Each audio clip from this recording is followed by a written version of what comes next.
നമുക്കെല്ലാവർക്കും അറിയാം, 2004 ഡിസംബർ 7-ാം തീയതി ഉച്ചകഴിഞ്ഞ് 2:30 ഇതുപോലൊരു ആരാധന മധ്യയാണ് സമയഘടികാരം നെഞ്ചിൽ ചാർത്തി പ്രത്യക്ഷയായിക്കൊണ്ട് ദുരന്തം ഉണ്ടാകുവാൻ പോകുന്നു, പ്രാർത്ഥിക്കണമെന്ന വലിയ സന്ദേശം കൈമാറിയത്.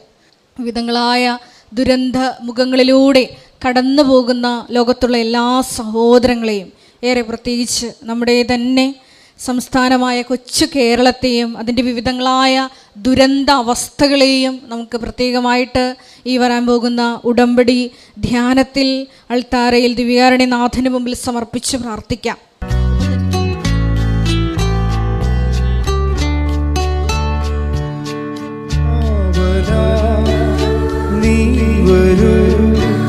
സ്നേഹമേ ദൈവമേ ശാന്തിയാ സൗഖ്യമാ നീ വരൂ നായകനേ കാവലാ നീ വരൂ സ്നേഹമേ ദൈവമേ ശാന്തിയാ സൗഖ്യമാ നീ വരൂ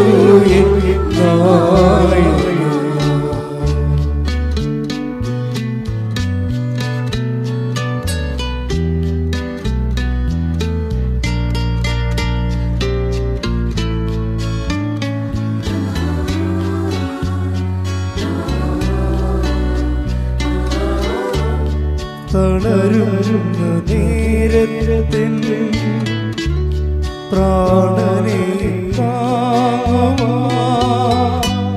ക്രൂശിതാ നീ മാത്രം ആശ്രയം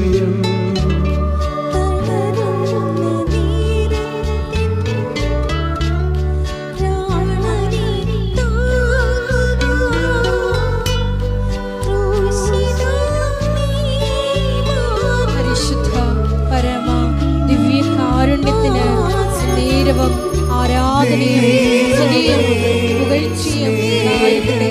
പരിശുദ്ധ പരമ ദിവ്യകാരുണ്യത്തിന് നേരവും ആരാധനയും സ്തുതിയും പുകഴ്ചയും ഉണ്ടായിരിക്കട്ടെ. പരിശുദ്ധ പരമ ദിവ്യകാരുണ്യത്തിന് നേരവും ആരാധനയും സ്തുതിയും പുകഴ്ചയും ഉണ്ടായിരിക്കട്ടെ.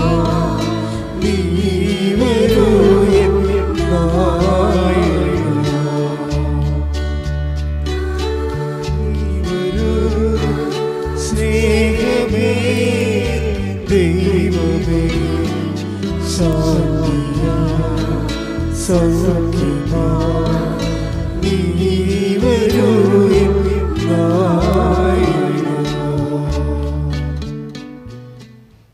പരിശുദ്ധ പരമ ദിവ്യകാരുണ്യത്തിന് ആരാധനയും സ്തുതിയും പുകഴ്ചയും ഉണ്ടായിരിക്കട്ടെ. പരിശുദ്ധ പരമ ദിവ്യകാരുണ്യത്തിന് ആരാധനയും സ്തുതിയും പുകഴ്ചയും ഉണ്ടായിരിക്കട്ടെ. പരിശുദ്ധ പരമ ദിവ്യകാരുണ്യത്തിന് ആരാധനയും സ്തുതിയും പുകഴ്ചയും ഉണ്ടായിരിക്കട്ടെ. നമുക്ക് വിശ്വാസത്തോടും പ്രത്യാശയോടും കൃപാസനം പ്രത്യക്ഷീകരണ മധ്യസ്ഥ പ്രാർത്ഥന ഏറ്റുചൊല്ലാം. അമ്മേ പരിശുദ്ധ അമ്മേ, അമ്മേ പരിശുദ്ധ അമ്മേ, ദൈവമാതാവേ, കൃപാസനത്തിലൂടെ ഞങ്ങൾക്കും ഞങ്ങളുടെ ദേശത്തിനും അമ്മ മാധ്യസ്ഥം തേടിത്തന്ന എല്ലാ അനുഗ്രഹങ്ങൾക്കും കൃപകൾക്കും ഞങ്ങളിപ്പോൾ ഹൃദയം നിറഞ്ഞ നന്ദി പറയുന്നു. നമുക്ക് സ്തുതിച്ച് പ്രാർത്ഥിക്കാം. ഹല്ലേലൂയ ഹല്ലേലൂയ ആരാധന. കർത്താവേ, സാന്നിധ്യം പ്രകടമാകുവാൻ ഞങ്ങളെ തന്നെ ഒരുക്കുവാൻ ഞങ്ങളെ സഹായിക്കണമെന്ന് പ്രാർത്ഥിക്കുന്നു. ദിവ്യകാരുണ്യത്തിന്റെ അഭിഷേകം സ്വീകരിക്കുവാൻ ഞങ്ങളെ അങ്ങ് സഹായിക്കണമെന്ന്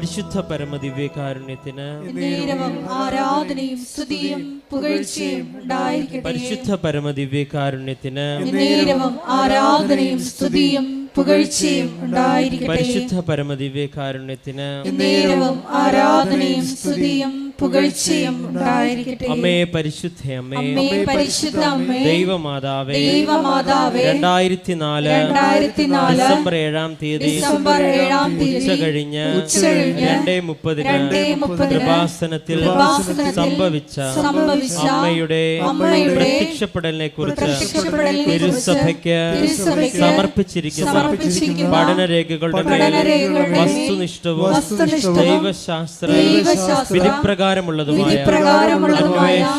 അന്വേഷണ പഠനങ്ങൾ നടത്തി ആ പ്രത്യക്ഷപ്പെടലിലൂടെ പ്രകടമായ ദൈവമാതാവിന്റെ പ്രത്യേക കരുതലും സംരക്ഷണവും വെളിപ്പെടുത്തുന്ന പീഡിതരുടെ ആശ്വാസവും പ്രവാചകന്മാരുടെ രാജ്ഞിയും വാഗ്ദാനത്തിന്റെ പേടകവും പ്രപഞ്ച പ്രകൃതിയുടെ മാതാവുമായ പരിശുദ്ധ അമ്മയുടെ ഭക്തി തിരുസഭയിൽ കൂടുതൽ പ്രചരിച്ച് ജീവിതത്തിന്റെ ദുരിത ദുരന്ത അവസ്ഥകളിൽ അകപ്പെട്ട് കഴിയുന്ന അനേകായിരം മക്കൾക്ക് ദൈവത്തിന്റെ സാന്നിധ്യവും സന്ധിപ്പും കൂടുതൽ അനുഭവിക്കുകയും ആത്മീയ വിശുദ്ധിയും ദൈവശക്തിയും കൈവരിക്കുവാൻ ഞങ്ങളുടെ കുടുംബങ്ങളെ ഇടയാക്കണമേ.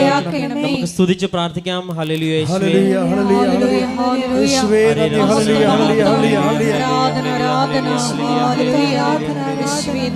കർത്താവേ, നീ ആലയത്തിലായിരിക്കുന്ന ഓരോ വ്യക്തികളും അവരുടെ നിയോഗങ്ങളിലൂടെ പരിശുദ്ധമ്മയുടെ പ്രത്യക്ഷീകരണത്തിന്റെ സാക്ഷികളായി തീരുവാൻ, നിയോഗങ്ങൾക്കും അപ്പുറം നിത്യനായ ദൈവത്തെ തിരിച്ചറിയുവാൻ, അഭിഷേകത്തോടെ ജീവിക്കുവാൻ, ക്രിസ്തു കൈമാറ്റത്തിൽ ജ്വലിച്ച സാക്ഷികളായി തീരുവാൻ ആശീർവദിക്കണമേ എന്ന് ഞങ്ങൾ പ്രാർത്ഥിക്കുന്നു.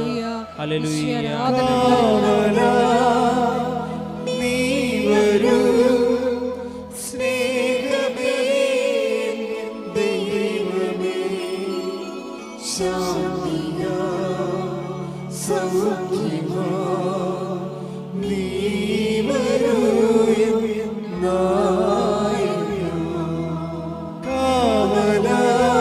ഒരുമിച്ച് പാടാം. നീ വരൂ സ്നേഹമേ, ദൈവമേ, ശാന്തിയാ സൗഖ്യമാ, നീ വരൂ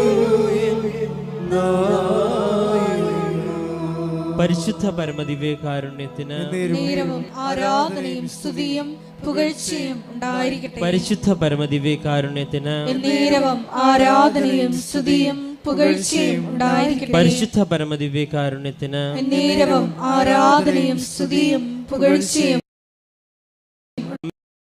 അമ്മേ പരിശുദ്ധ അമ്മേ, ഭൂസ്വർലോകങ്ങളുടെ രാജ്ഞിയായ അങ്ങേക്ക് ഭൗമസംരക്ഷണത്തിനായി പ്രപഞ്ച പ്രകൃതിയെ തന്നെ തിരുസഭ പ്രതിഷ്ഠിക്കുവാൻ ഈ പ്രത്യക്ഷീകരണം വഴി ഇടയാക്കണമേ.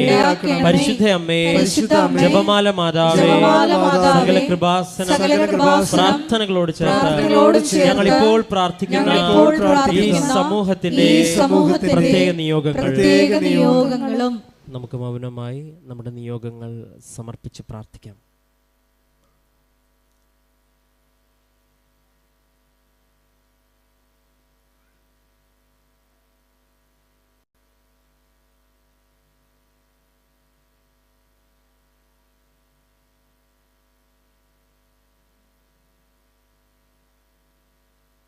അമ്മയുടെ പ്രത്യക്ഷീകരണത്തിന്റെ ഈ അനുഗ്രഹവേളയിൽ ഞങ്ങൾക്ക് സാധിച്ചു തരുവാൻ കനിയണമേ. നമുക്ക് സ്തുതിച്ച് പ്രാർത്ഥിക്കാം. ഹല്ലേലൂയ, ഹല്ലേലൂയ, യേശുവേ ആരാധന. കർത്താവേ, ആരാധനയുടെ നിമിഷങ്ങളൊക്കെയും ഞങ്ങളുടെ ആത്മാവിനെ ജ്വലിപ്പിക്കണമേ എന്നും അങ്ങയുടെ സാന്നിധ്യം തിരിച്ചറിയുവാൻ, അങ്ങയുടെ അനുഭവം ലഭിക്കുവാൻ, ഞങ്ങളുടെ ജീവിതത്തിൽ കൃപയൊഴുകുവാൻ തടസ്സമായതെല്ലാം ഞങ്ങൾ വിട്ടുപേക്ഷിച്ച് കർത്താവേ അങ്ങയുടെ സാന്നിധ്യത്തിൽ ജീവിതം മുന്നോട്ട് നയിക്കുവാൻ അനുവദിക്കുന്ന സമയം ഹല്ലേലൂയ, അത്രയും ഹല്ലേലൂയ. അങ്ങേക്ക് സാക്ഷികളായി ജീവിക്കുവാൻ, ആരാധന, ഹല്ലേലൂയ, പരിശുദ്ധ അമ്മയുടെ ഹല്ലേലൂയ. പ്രത്യക്ഷീകരണത്തിന്റെ സാക്ഷികളായി മാറുവാൻ ഹല്ലേലൂയ, ഞങ്ങളെ ഹല്ലേലൂയ. പ്രത്യേകം തെരഞ്ഞെടുക്കണമേ എന്നും ഈശ്വരാധന, അഭിഷേകം ഹല്ലേലൂയ, ചെയ്യണമേ എന്നും ഹല്ലേലൂയ, ഞങ്ങൾ ഹല്ലേലൂയ. പ്രാർത്ഥിക്കുന്നു. ഹല്ലേലൂയ, ഹല്ലേലൂയ, ഹല്ലേലൂയ. ഹല്ലേലൂയ, മഹത്വം, ഹല്ലേലൂയ. മഹത്വം. ആരാധന, ആരാധന, ഹല്ലേലൂയ.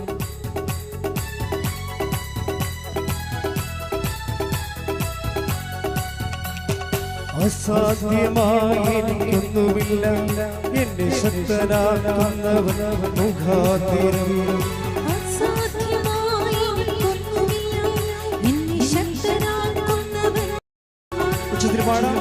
അസാധ്യമായി എനിക്കൊന്നുമില്ല, എന്നെ ശക്തനാക്കുന്നവൻ മുഖാന്തരം. ബുദ്ധിയതീതമത്യത്ഭുതങ്ങളാൽ എന്നെ നടത്തുന്നു. ബുദ്ധിയതീതമത്യത്ഭുതങ്ങളാൽ എന്നെ നടത്തുന്നു. സാധ്യമേ, എല്ലാം സാധ്യമേ, എന്റെ യേശുവിൻ കൂടെയുള്ളതാ. സാധ്യമേ, എല്ലാം സാധ്യമേ, എന്റെ യേശുവിൻ കൂടെയുള്ള. കൈകൾ ഉയർത്തി. സാധ്യമേ, എല്ലാം സാധ്യമേ, എന്റെ യേശുവിൻ കൂടെയുള്ളതാ. അസാധ്യമായി എനിക്കൊന്നുമില്ല, എന്നെ ശക്തനാക്കുന്നവൻ മുഖാന്തരം.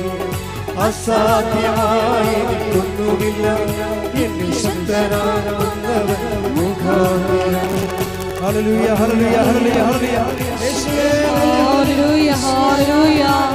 ദൈവികങ്ങളായ ജീവിത ദുരന്ത മുഖങ്ങളിലൂടെ കടന്നു പോകുന്ന എല്ലാ സഹോദരങ്ങളെയും കേൾക്കാരിൽ സമർപ്പിച്ചു പ്രാർത്ഥിക്കുന്നു. അമ്മയുടെ അഭിഷേകത്തിന്റെ സാക്ഷികളാക്കിയ മക്കളെ പ്രാർത്ഥിക്കുന്നു. ടെലിവിഷനിലൂടെയും ടെലിവിഷനിലൂടെയും സോഷ്യൽ മീഡിയ പ്ലാറ്റ്ഫോമുകളുടെ എല്ലാം നിയോഗങ്ങൾ സമർപ്പിക്കുന്ന എല്ലാ മക്കളുടെയും വിഷയങ്ങൾ പ്രത്യേക മധ്യസ്ഥതയാൽ ഏറ്റെടുക്കണമേ എന്ന് പ്രാർത്ഥിക്കുന്നു. ഹല്ലേലൂയ, ഹല്ലേലൂയ. യേശുവേ നന്ദി, യേശുവേ ആരാധന. ഹല്ലേലൂയ, മഹത്വം, മഹത്വം. എൻ്റെ പ്രിയപ്പെട്ടവരെ, കഴിഞ്ഞ ദിവസം രാധമ്മ എന്ന് പറയുന്ന ഒരു മാള് ഹരിപ്പാടെന്ന് ഉള്ളവരാണ്. ഹരിപ്പാട് ഈ രാധമ്മ ഒറ്റ ശ്വാസത്തിൽ ഉടമ്പടിയുടെ 15 അനുഭവങ്ങളെ പങ്കിട്ട് 15 അനുഭവങ്ങൾ ഉടമ്പടിയുടെ. അപ്പം എനിക്ക് ഇടക്കാലം കൊണ്ടൊരു ചെറിയൊരു ആശങ്ക ഉണ്ടായിരുന്നു. അത് ഞാൻ അമ്മയോട് പറഞ്ഞിട്ടുണ്ട്, വേറെ ആരോടും പറഞ്ഞില്ല. ഇപ്പോൾ ഉടമ്പടിയിൽ ഇന്നലെ ഒരു മജിസ്ട്രേറ്റ് സാക്ഷ്യം പറഞ്ഞു. അതുപോലെ തന്നെ IAS വിദ്യാർത്ഥികൾ അവർ പാസ്സായതിനു ശേഷം വന്ന് സാക്ഷ്യം പറയും. IIM-കാർ സാക്ഷ്യം പറയും. IIT-കാർ സാക്ഷ്യം പറയും. അപ്പോൾ ഇങ്ങനെയുള്ള വലിയ എഡ്യൂക്കേഷൻ അക്കാഡമിഷ്യൻസൊക്കെ വന്ന് സാക്ഷ്യം പറയുമ്പോൾ എനിക്കൊരു ആശങ്ക ഉണ്ടായിരുന്നു. അതായത് കാലക്രമത്തിൽ ഇത് വലിയ വിദ്യാഭ്യാസമുള്ളവരുടെ വിഷയങ്ങൾ മാത്രം അഡ്രസ്സ് ചെയ്യുന്നൊരു പ്രാർത്ഥനയായിട്ട്, പദ്ധതിയായിട്ട് ഇത് മാറുമോ? കാര്യം അതൊരു ക്രിമിലേറെ വരത്തുള്ളൂ. ഒരു സമൂഹത്തിൽ 5% അക്കാഡമിഷ്യൻസ് വരത്തുള്ളൂ. ബാക്കി ഒരു 70%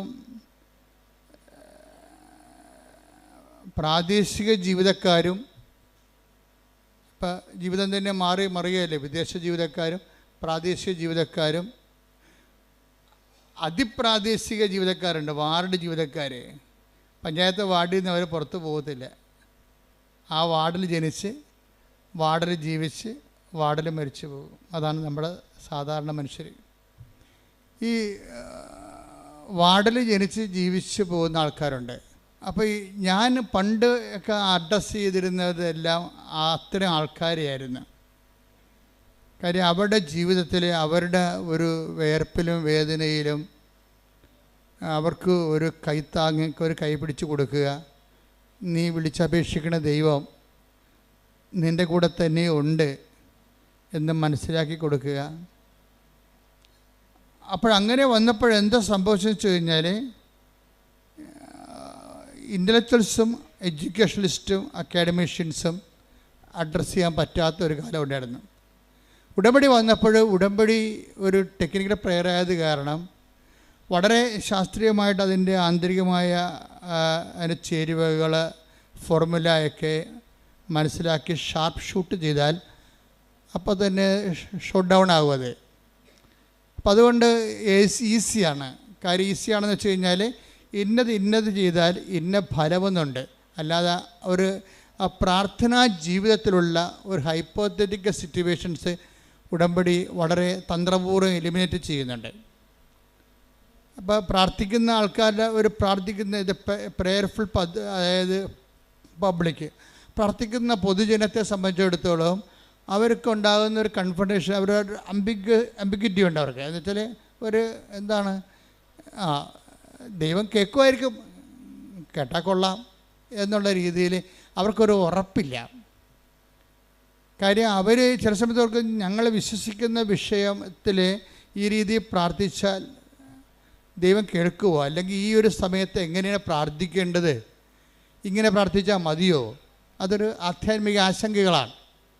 ഇപ്പം ഞാൻ ഈ വർഷങ്ങൾ 10-21 ലക്ഷത്തോളം ആൾക്കാർ നേരിട്ട് അവരുടെ സങ്കടങ്ങളൊക്കെ കഴിഞ്ഞ 10-35 വർഷമായിട്ട് കേട്ടപ്പോൾ പൊതുജനത്തിൻ്റെ ആധ്യാത്മിക ആശങ്കകളെക്കുറിച്ച് എനിക്ക് ഏകദേശം ധാരണയുണ്ട്. അപ്പോൾ ആൾക്കാരുടെ ബേസിക് ആശങ്കയെന്ന് പറയണത് ഈ വിഷയത്തിൽ എങ്ങനെയാണ് പ്രാർത്ഥിക്കേണ്ടത്, ഇങ്ങനെ പഠിച്ചാൽ ദൈവം കേൾക്കുമോ. അപ്പം ഞാൻ പഠിക്കേണ്ട കാലത്ത് ഒരു കുഞ്ഞമ്മ ചേച്ചി എന്ന് പറഞ്ഞ ചേച്ചിയുണ്ട്. അവർക്ക് 4 മക്കളുണ്ട്. അവരിങ്ങനെ ഈ പണ്ടത്തെ രീതി അനുസരിച്ച് തലയിൽ കൂടി ഒരു വളയം പോലെ ഇട്ടിട്ട് ഈ നൂലിങ്ങനെ നൂറ്റ് വലയ്ക്ക് കെട്ടാൻ കൊടുത്ത് ജീവിക്കുന്ന സാധാരണ ഒരു അമ്മച്ചിയാണ്. അപ്പോൾ അമ്മച്ചിയുടെ കാര്യങ്ങളൊക്കെ ഞാൻ 9ാം ക്ലാസ്സിൽ പഠിക്കുകയാണ്. അമ്മച്ചിയുടെ വിഷയങ്ങളൊക്കെ ഓരോ കാര്യങ്ങളൊക്കെ അവിടെ കയറി പിരിക്കുന്ന സ്ഥലത്തൊക്കെ ഇരുന്ന് പറയും. ഞാൻ ഇടയ്ക്ക് അവിടെ പോയി ഇരിക്കും, നാട്ടുകാരും അയൽവാസികളെ. അപ്പോൾ അവർ പറയണൊക്കെ ഞാൻ കേട്ടിട്ടുണ്ട്. അതിനകത്ത് കുഞ്ഞുമ്മ ചേച്ചി പ്രാവശ്യം അവരുടെ പ്രാർത്ഥനകൾക്ക് ഒന്നും ഉത്തരം കിട്ടത്തില്ല. കുഞ്ഞുമ്മ ചേച്ചി പറയുവേ, ലോകത്ത് മുഴുവനും മനുഷ്യരല്ലേ, ഇതെല്ലാവരുടെയും പ്രാർത്ഥന കേൾക്കാൻ ദൈവത്തിന് പറ്റുക. അതാണ് പ്രശ്നം. ഇപ്പം മനുഷ്യന്മാരിങ്ങനെ മനുഷ്യന്മാർ കേൾക്കുന്ന പോലെ ലോകം മുഴുവൻ മനുഷ്യരല്ലേ, അവിടെയൊക്കെ എല്ലാവരുടെയും പ്രാർത്ഥന കേൾക്കാൻ ദൈവത്തിന് പറ്റുമോ? അപ്പോൾ ദൈവത്തെക്കുറിച്ചുള്ള അവരുടെ ഒരു പ്രാദേശിക ജ്ഞാനമാണത്. അത് പക്ഷേ അങ്ങനെയുള്ള ജ്ഞാനമുള്ള ഒത്തിരി പേരുണ്ട്. നമ്മുടെ വിഷയം മാത്രമല്ല ദൈവത്തിന് അങ്ങനെ ചിന്തിക്കുന്ന ആൾക്കാരുണ്ട്. അപ്പോൾ വ്യത്യസ്തമായ അവരുടെ ഒരു ആധ്യാത്മിക ജ്ഞാനത്തിൻ്റെ ആ ഒരു പരിസരത്ത് നിന്നുകൊണ്ടാണ് അവരുടെ പ്രെയറിൽ ലോഞ്ച് ചെയ്യണത്. അപ്പോൾ അത്രയും തന്നെ ആ പ്രെയറിന് തുടങ്ങുമ്പോൾ തന്നെ അതിൻ്റെ അകത്ത് സംശയത്തിൻ്റെ ഗുമളമുള്ളത് കാരണം അത് വർക്കൗട്ട് ചെയ്യത്തില്ല. പക്ഷേ ഉടമ്പടിയിലേക്ക് വരുമ്പോൾ ഇങ്ങനെയുള്ള ഒരു കോമൺ പീപ്പിളായാലും ശരി, കുറച്ച് എക്സ്ട്രാ ഓർഡിനറി ആയിട്ടുള്ള പീപ്പിളായാലും ശരി, ഉടമ്പടിയുടെ ക്ലാസ്സുകൾ കേട്ട് ജനങ്ങളുടെ സാക്ഷ്യങ്ങൾ കേട്ട് അച്ഛൻ്റെ ഉടമ്പടി ധ്യാനമൊക്കെ കേട്ട് കഴിയുമ്പോൾ അവർക്ക് മനസ്സിലാകുന്ന ഒരു സത്യമുണ്ട്. ഇതൊരു സയൻറ്റിഫിക്കലി പ്രൂവൺ പ്രെയറാണ്.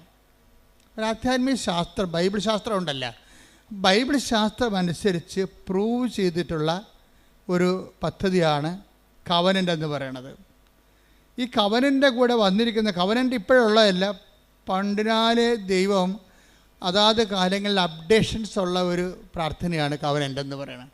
അപ്പോൾ കവനൻ്റെ ഒരു ഹിസ്റ്ററി ഓഫ് കവനൻ്റ് അല്ലെങ്കിൽ ഇവോൾവിങ് ഒരു പരിണാമം, കവനൻ്റ് ഉടമ്പടി ദൈവശാസ്ത്രത്തിൻ്റെ പരിണാമങ്ങളിലേക്ക് പോയി കഴിഞ്ഞാൽ നമുക്ക് മനസ്സിലാകും ഇതിന് ഘട്ടം ഘട്ടമായി കാലത്തിനൊപ്പം അപ്ഗ്രഡേഷൻ സംഭവിച്ചിട്ടുള്ളതാണ് ഉടമ്പടിയിൽ.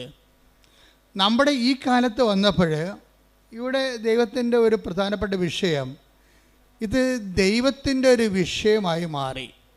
ഇപ്പോൾ യേശു ക്രിസ്തുവിൻ്റെ എല്ലാ പ്രവർത്തനങ്ങളും ക്രിസ്തുവിൻ്റെ വിഷയമല്ലായിരുന്നു. പിതാവായ ദൈവത്തിൻ്റെയും പുത്രനായ ദൈവത്തിൻ്റെയും പരിശുദ്ധാത്മാവായ ദൈവത്തിൻ്റെയും ത്രിയേക ദൈവത്തിൻ്റെ പൊതുവിഷയമായിരുന്നു യേശു ക്രിസ്തുവിൻ്റെ മിഷനല്ല. ദ മിഷൻ ഓഫ് ജീസസ് ദൈവത്തിൻ്റെ വിഷയമായിരുന്നു. അപ്പോൾ ദൈവത്തിൻ്റെ വിഷയമാകുമ്പോൾ അതിൻ്റെ മുതൽ മുടക്കെല്ലാം ദൈവമാണ്. മുതൽ മുടക്കാൻ വേണ്ടി ദൈവം അറ്റം വരെ തയ്യാറാണ്. അതാണ് തൻ്റെ ഏകജാതനെ നൽകാൻ. ആ മുതലിന് ആ ഒരു പദ്ധതിക്ക് വേണ്ടി അവസാനത്തെ എക്സ്പെൻഡിച്ചർ തൻ്റെ ഏകജാതിനെ 3:16 സ്തുതിക്കട്ടെ. ഹല്ലേലൂയ ഹല്ലേലൂയ ഹല്ലേലൂയ ഹല്ലേലൂയ. യേശുവേ നന്ദി, യേശുവേ സ്തുതി. ഹല്ലേലൂയ ഹല്ലേലൂയ ഹല്ലേലൂയ ഹല്ലേലൂയ. യോഹന്നാൻ 3:16 എന്തെന്നാൽ അവനിൽ വിശ്വസിക്കുന്ന അവനിൽ വിശ്വസിക്കുന്ന ഏവനും നശിച്ചു പോകാതെ നിത്യജീവൻ പ്രാപിക്കുന്നതിന് വേണ്ടി തന്റെ ഏകജാതനെ നൽകാൻ തക്കവിധം ദൈവം ലോകത്തെ അത്രമാത്രം സ്നേഹിച്ചു. അപ്പോൾ ദൈവം ലോകത്തെ അത്രമാത്രം സ്നേഹിച്ചത് കൊണ്ട് തൻ്റെ ഏകജാതനെ മുഴുവനായിട്ട് വരെ നൽകാൻ അതിൻ്റെ ക്യാപിറ്റൽ അതാണ്.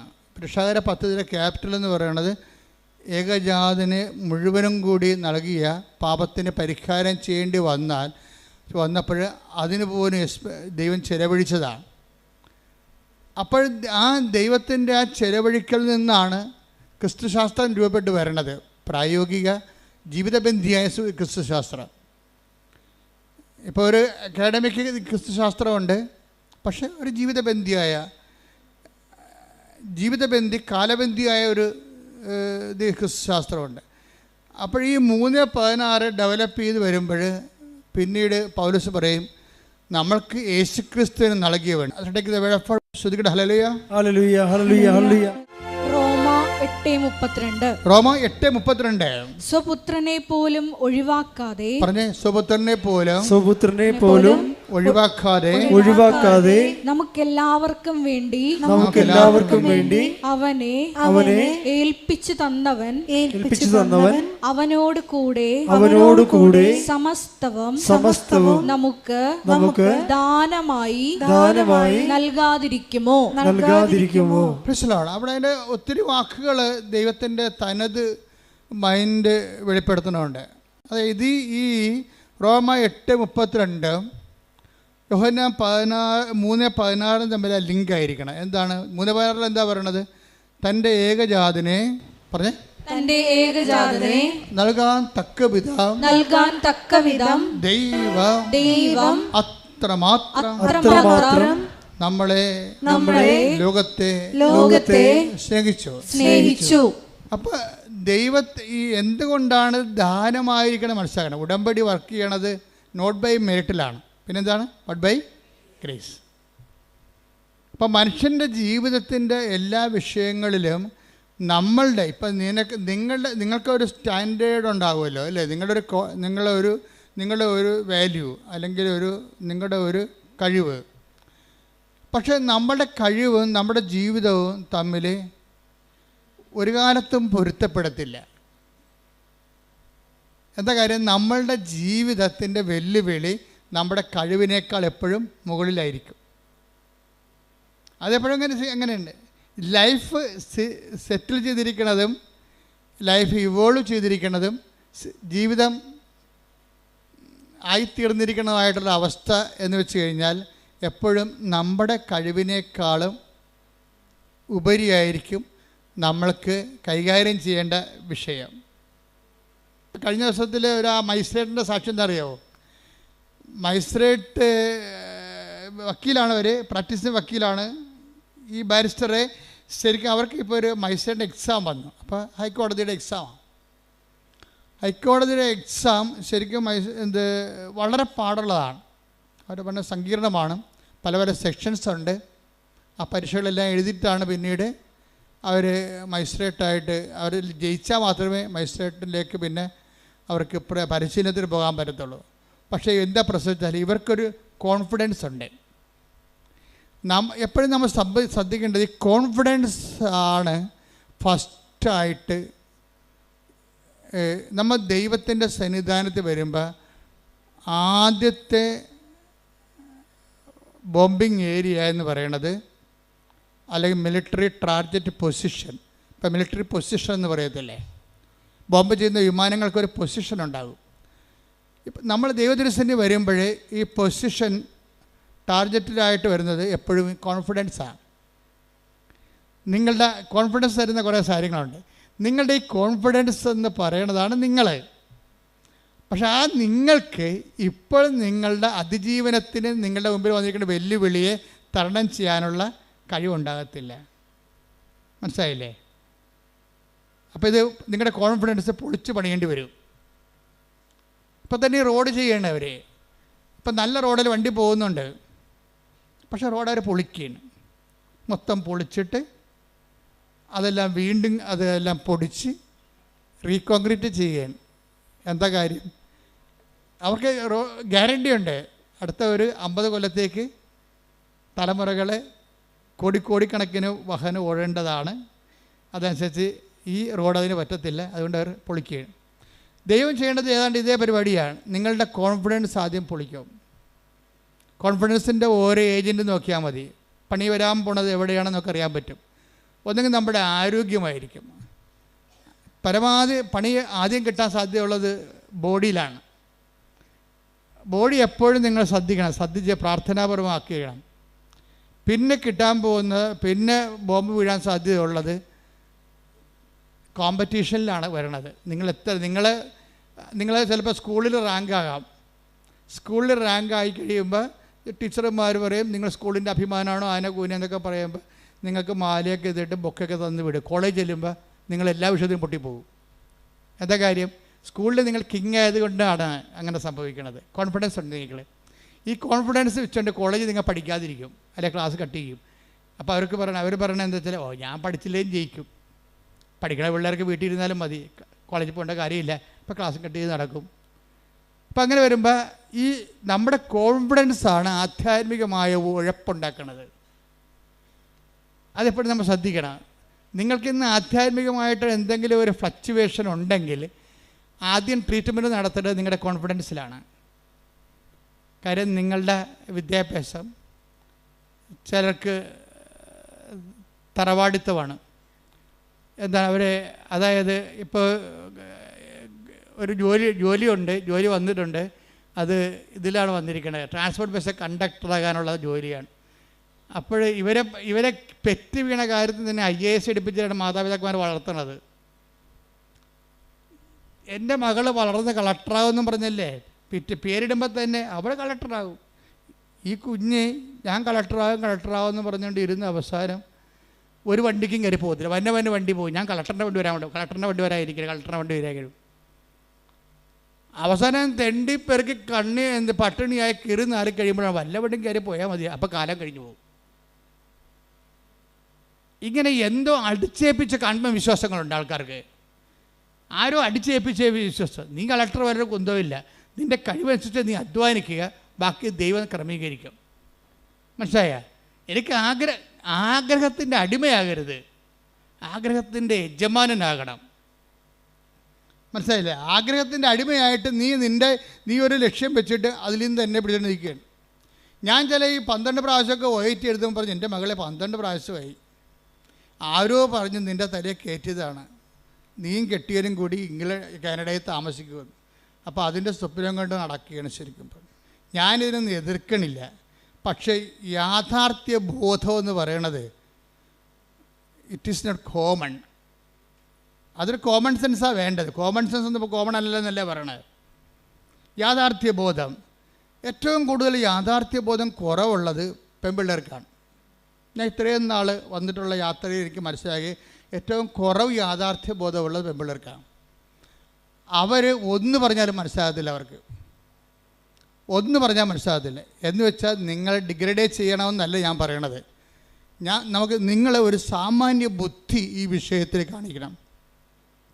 കലിബർ കടന്നു വന്നിട്ടുള്ള മാർഗങ്ങൾ, അല്ലാതെ ഓരോരുത്തരും പോയി അവരെപ്പോലെ ആകാൻ വേണ്ടി തവള ആനയെപ്പോലെ വീർപ്പിക്കാൻ നിൽക്കരുത്.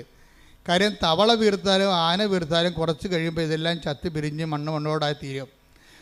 നമ്മളെപ്പോഴും ശ്രദ്ധിക്കേണ്ടത് ഉറപ്പ് വരുത്തേണ്ട ഒരു സാധനം മാത്രമേ ഉള്ളൂ. എന്താണ്? ദൈവം. നിന്നോട് കൂടെയുള്ള ദൈവത്തിൻ്റെ സാന്നിധ്യമാണ് നീ ഉറപ്പ് വരുത്തേണ്ടത്. ഇപ്പം നീ എന്താ ചെയ്യണമെന്നറിയാവോ? നീ ആദ്യം ഉറപ്പ് വരുത്തണത് നിൻ്റെ ലക്ഷ്യങ്ങൾ ഉറപ്പ് വരുത്തിയിട്ട് ദൈവത്തെ അതിനു വേണ്ടി ഉപയോഗിക്കുകയാണ് ചെയ്യണത്. മനസ്സിലായോ? നീ ആദ്യം ഉറപ്പ് വരുത്തേണ്ടത് എന്തിനാണ്? നീ ആദ്യം ഉറപ്പ് വരുത്തേണ്ടത് നിൻ്റെ ലക്ഷ്യങ്ങളല്ല.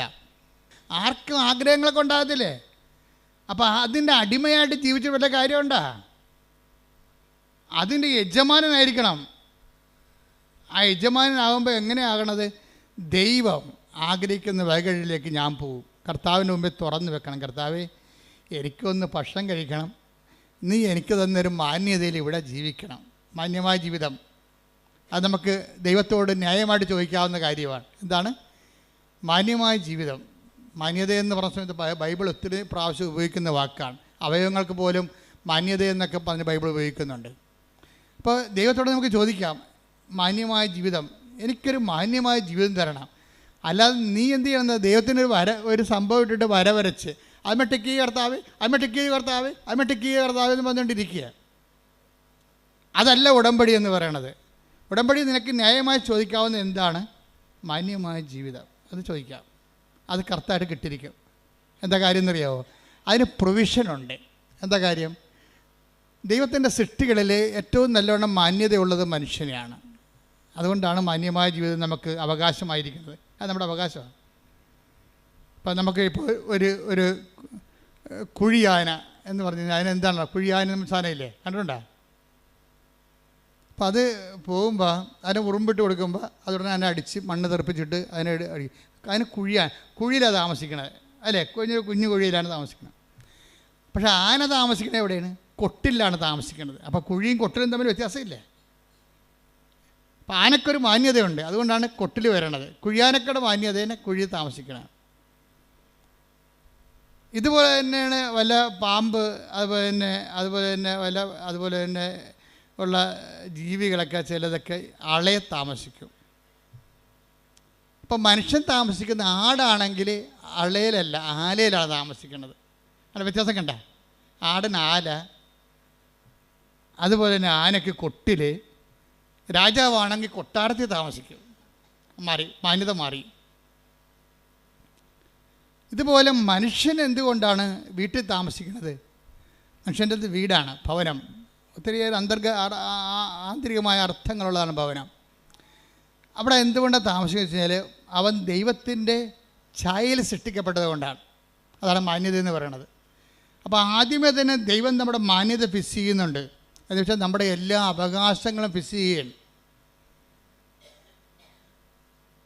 നമ്മുടെ എല്ലാ അവകാശങ്ങളും, ഈ ജീവിതത്തിനും വരാൻ പോണ ജീവിതത്തിനും വേണ്ടിയുള്ള എല്ലാ റൈറ്റുകളും കോൺസ്റ്റിറ്റ്യൂഷണലൈസ് ചെയ്തിരിക്കുകയാണ്.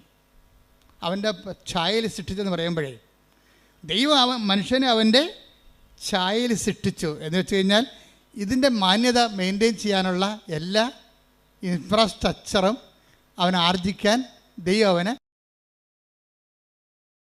സഹായിക്കും. അതുപോലെ മാന്യത സുരക്ഷയാണ്. ആദ്യമേ തന്നെ ഒരു ജനറ്റിക്കൽ കോൺസ്റ്റിറ്റ്യൂഷനിൽ വന്നിരിക്കുന്നത് മനുഷ്യൻ്റെ മാന്യതയുടെ സുരക്ഷയാണ്. നമുക്ക് പട്ടിണി കിടന്നാൽ സർക്കാരിനെതിരെ കേസ് കൊടുക്കാം നമുക്ക്. അതാണ് ഭക്ഷ്യസുരക്ഷാ നിയമം. ഇപ്പം നമ്മൾ ഭക്ഷ്യസുരക്ഷ അല്ലെങ്കിൽ നമ്മളൊരു മറ്റു തരത്തിലുള്ള കുറേ പോളിസീസാണ് നമ്മൾ എടുത്തിരിക്കുന്നത്. ദൈവം ഇതെല്ലാം കൂടി കണക്കാക്കിയിട്ട് ഒറ്റ പോളിസിയിലാക്കി. എന്താണ്? മനുഷ്യൻ അവനെ തന്നെ സൃഷ്ടിച്ചു. അപ്പോൾ മാന്യമായി ഈ ഭൂമിയിൽ മനുഷ്യനെ പോലെ ജീവിക്കാനുള്ള മനുഷ്യൻ എന്ന് പറഞ്ഞാൽ ആരാണെന്ന് പറഞ്ഞിട്ടുണ്ട്. ആരാണ്? ദൈവത്തിൻ്റെ പൈതൽ. അപ്പോൾ ദൈവ പൈതലാണ് ഞാനെന്നുള്ളതാണ് ഏറ്റവും വലിയ ബോധമുള്ളത്. നമ്മുടെ ഏറ്റവും വലിയ നമ്മുടെ ഒരു വിശ്വാസം നമുക്ക് തരുന്ന ഒരു ബോധമുണ്ട്. ആത്മീയ ബോധം എന്നുള്ളത് ദൈവ പൈതലാണെന്നാണ്. അപ്പോൾ ദൈവ പൈതലാകുമ്പോൾ ദൈവ പൈതലല്ലാതെ പോകുന്ന ഇപ്പോൾ രാധമ്മയുടെ സാക്ഷ്യം എന്താണ്? രാധമ്മയുടെ സാക്ഷ്യം, രാധമ്മയുടെ ഒന്നാമത്തെ അനുഭവം എന്താണ്? അവരുടെ മകൻ ഭയങ്കര പണ്ടാര വെള്ളവടിയാണ്. എന്നിട്ട് വീട്ടിൽ കാശും കൊടുക്കത്തില്ല, കുടുംബം നോക്കത്തില്ല. രാധമ്മ തന്നെ വീട്ടുവരക്ക് പോയിട്ടാണ് മകൻ്റെ ഭാര്യയും കുഞ്ഞുങ്ങളെയും പോയിട്ടുണ്ട്. What a pathetic condition. കണ്ടില്ലേ? This is life. ഇവരെ അഡ്രസ്സ് ചെയ്യണമെന്ന് ഞാൻ അമ്മയോട് പല പ്രാവശ്യം പറഞ്ഞിട്ടുണ്ട്. ഒത്തിരി ക്രിമിനലിനെ നീ അഡ്രസ്സ് ചെയ്യുന്നുണ്ട് ഈ പുതിയ കാലത്ത്. അതേസമയം തന്നെ ഇതിൻ്റെയൊക്കെ എല്ലാം നിലനിർത്തിക്കൊണ്ടിരിക്കുന്ന അടിസ്ഥാന സിസ്റ്റത്തിൽ താമസിക്കുന്ന ആൾക്കാരെ ഉടമ്പടിയിൽ അഡ്രസ്സ് ചെയ്യണമെന്ന് അമ്മയോട് ഞാൻ പല പ്രാവശ്യം പറഞ്ഞിട്ടുള്ളതാണ്. കാര്യം സങ്കടക്കാർ വരുമ്പോഴേ, ഇപ്പം ഞാൻ ചിലർ പറയും 65 വയസ്സെന്ന് പറയും നിങ്ങൾ ഞങ്ങളെ കൊണ്ട് ഉടമ്പടി എടുപ്പിക്കത്തില്ല. ചില 65 വയസ്സുകാർ എൻ്റെ അടുത്ത് വന്ന് സങ്കടം പറയും, അച്ഛന്മാരത്തും പറയും, എന്താ ഞങ്ങളെ കൊണ്ട് ഉടമ്പടി എടുപ്പിക്കാത്തത്, ഞങ്ങൾക്ക് ജീവിക്കേണ്ടതെന്നൊക്കെ ചോദിക്കും. എന്നോടൊന്ന് ചോദിക്കുമ്പോൾ പറയും, എൻ്റെ ചേച്ചമ്മേ നിങ്ങൾക്ക് ജീവിക്കണം, നിങ്ങൾക്ക് 67 വയസ്സുണ്ട്, നിങ്ങൾ നേരെ വന്ന് വെടിപ്പായിട്ട് മാതാവിൻ്റെ കണ്ണിട്ട് നോക്കിയിട്ട് കറഞ്ഞിട്ട് ആര്യം വന്നിട്ട് പോകും.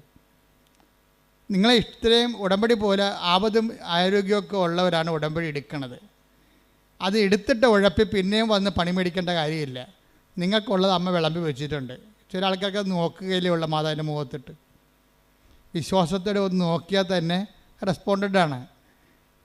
അപ്പം അതുകൊണ്ട് തന്നെ പക്ഷേ ഉടമ്പടി എടുക്കാൻ കഴിവുള്ളവൻ മാതാവിനെ നോക്കി പഠിപ്പിച്ചാൽ മാതാവ് ചിലപ്പോൾ ഇവിടുന്ന് ഒറ്റ നടക്ക് പോയില്ലെന്ന് വരും. കാര്യം അത് കാപട്യമാണ്. കഴിഞ്ഞ മീൻ പിടിക്കാനാണ്. നമുക്ക് മലയാളിക്ക് പണ്ട് മുതലേ രക്തത്തിലുള്ള കുറേ സാധനമുണ്ട്. എന്താണ്? കണ്ടവനെ കൊണ്ട് പണിയെടുപ്പിക്കുന്ന കുറേ സാധനങ്ങളുണ്ട്. ഇതിനെ നമ്മൾ ആദ്യം ചികിത്സിക്കേണ്ടി വരും. എന്ന് വെച്ച് കഴിഞ്ഞാൽ മലയാളിക്ക് ആദ്യം എന്തൊക്കെ മലയാളികളുടെ പഴഞ്ചൊല്ല് നോക്കിയാൽ മതി. 2000 കൊല്ലമായിട്ട് ഈ വസ്തു എങ്ങനെ ജീവിച്ചെന്ന് മനസ്സിലാകും. എംബ്രാൻ്റെ വെട്ടത്ത് വാര്യയുടെ അത്താഴം. വാര്യയുടെ കള്ളനാണെന്ന് മനസ്സിലായില്ലേ? വാര്യർ ഒരിക്കലും എണ്ണ കൊണ്ട് കാശ് മുടക്കി വിളക്ക് കത്തിക്കത്തില്ല. എംബ്രാൻ്റെ പടിപ്പുരയിൽ രാജാവ് അല്ലെങ്കിൽ നാട്ടുപ്രമാണി അല്ലെങ്കിൽ കരപ്രമാണി അല്ലെങ്കിൽ ഊരാളിയുടെ പടിപ്പുരയ്ക്ക് വിളക്ക് വെക്കാൻ രാജാവ് അനുവാദം കൊടുത്തിട്ടുണ്ട്. എല്ലാവർക്കും പടിപ്പുര വിളക്ക് വെക്കാൻ പറ്റത്തില്ല. തിരുവിതാംകൂറിലും കൊച്ചിയിലും പടിപ്പുര വിളക്ക് വെക്കണമെന്നുണ്ടെങ്കിൽ ഭണ്ഡാരത്തിൽ കൊണ്ട് പണം അടക്കണം. ഭണ്ഡാരത്തിൽ പണം അടക്കാൻ കഴിവില്ലാത്തവന് വിളക്ക് വെക്കാൻ അനുവദിക്കത്തില്ല. ഭാര്യർ ഭണ്ഡാരത്തിൽ പണം അടക്കാൻ ഭാര്യന് കാശില്ല. അപ്പോൾ ഊരാളെങ്കിൽ ചെന്നിട്ട് എന്ത് ചെയ്യും? അവിടുത്തെ വിളക്ക് പടിപ്പുര വെക്കുമ്പോൾ വീട്ടിൽ അത്താഴം എടുത്തുകൊണ്ട് ഭാര്യർ ഊരാളെങ്കിൽ ചെല്ലും. അവിടെ ചെന്നിട്ട് അവരുടെ വെട്ടത്തിൽ ഇരുന്നുകൊണ്ട് ഭക്ഷണം കഴിക്കും. അത് ഭാര്യർ പോകും. അതാണ് എംബ്രാൻ്റെ വെട്ടത്ത് ഭാര്യയുടെ അത്താഴം. ചിലർ പറയും കൈ നനയാതെ മീൻ പിടിക്കുക. അതാണ് സംഭവം.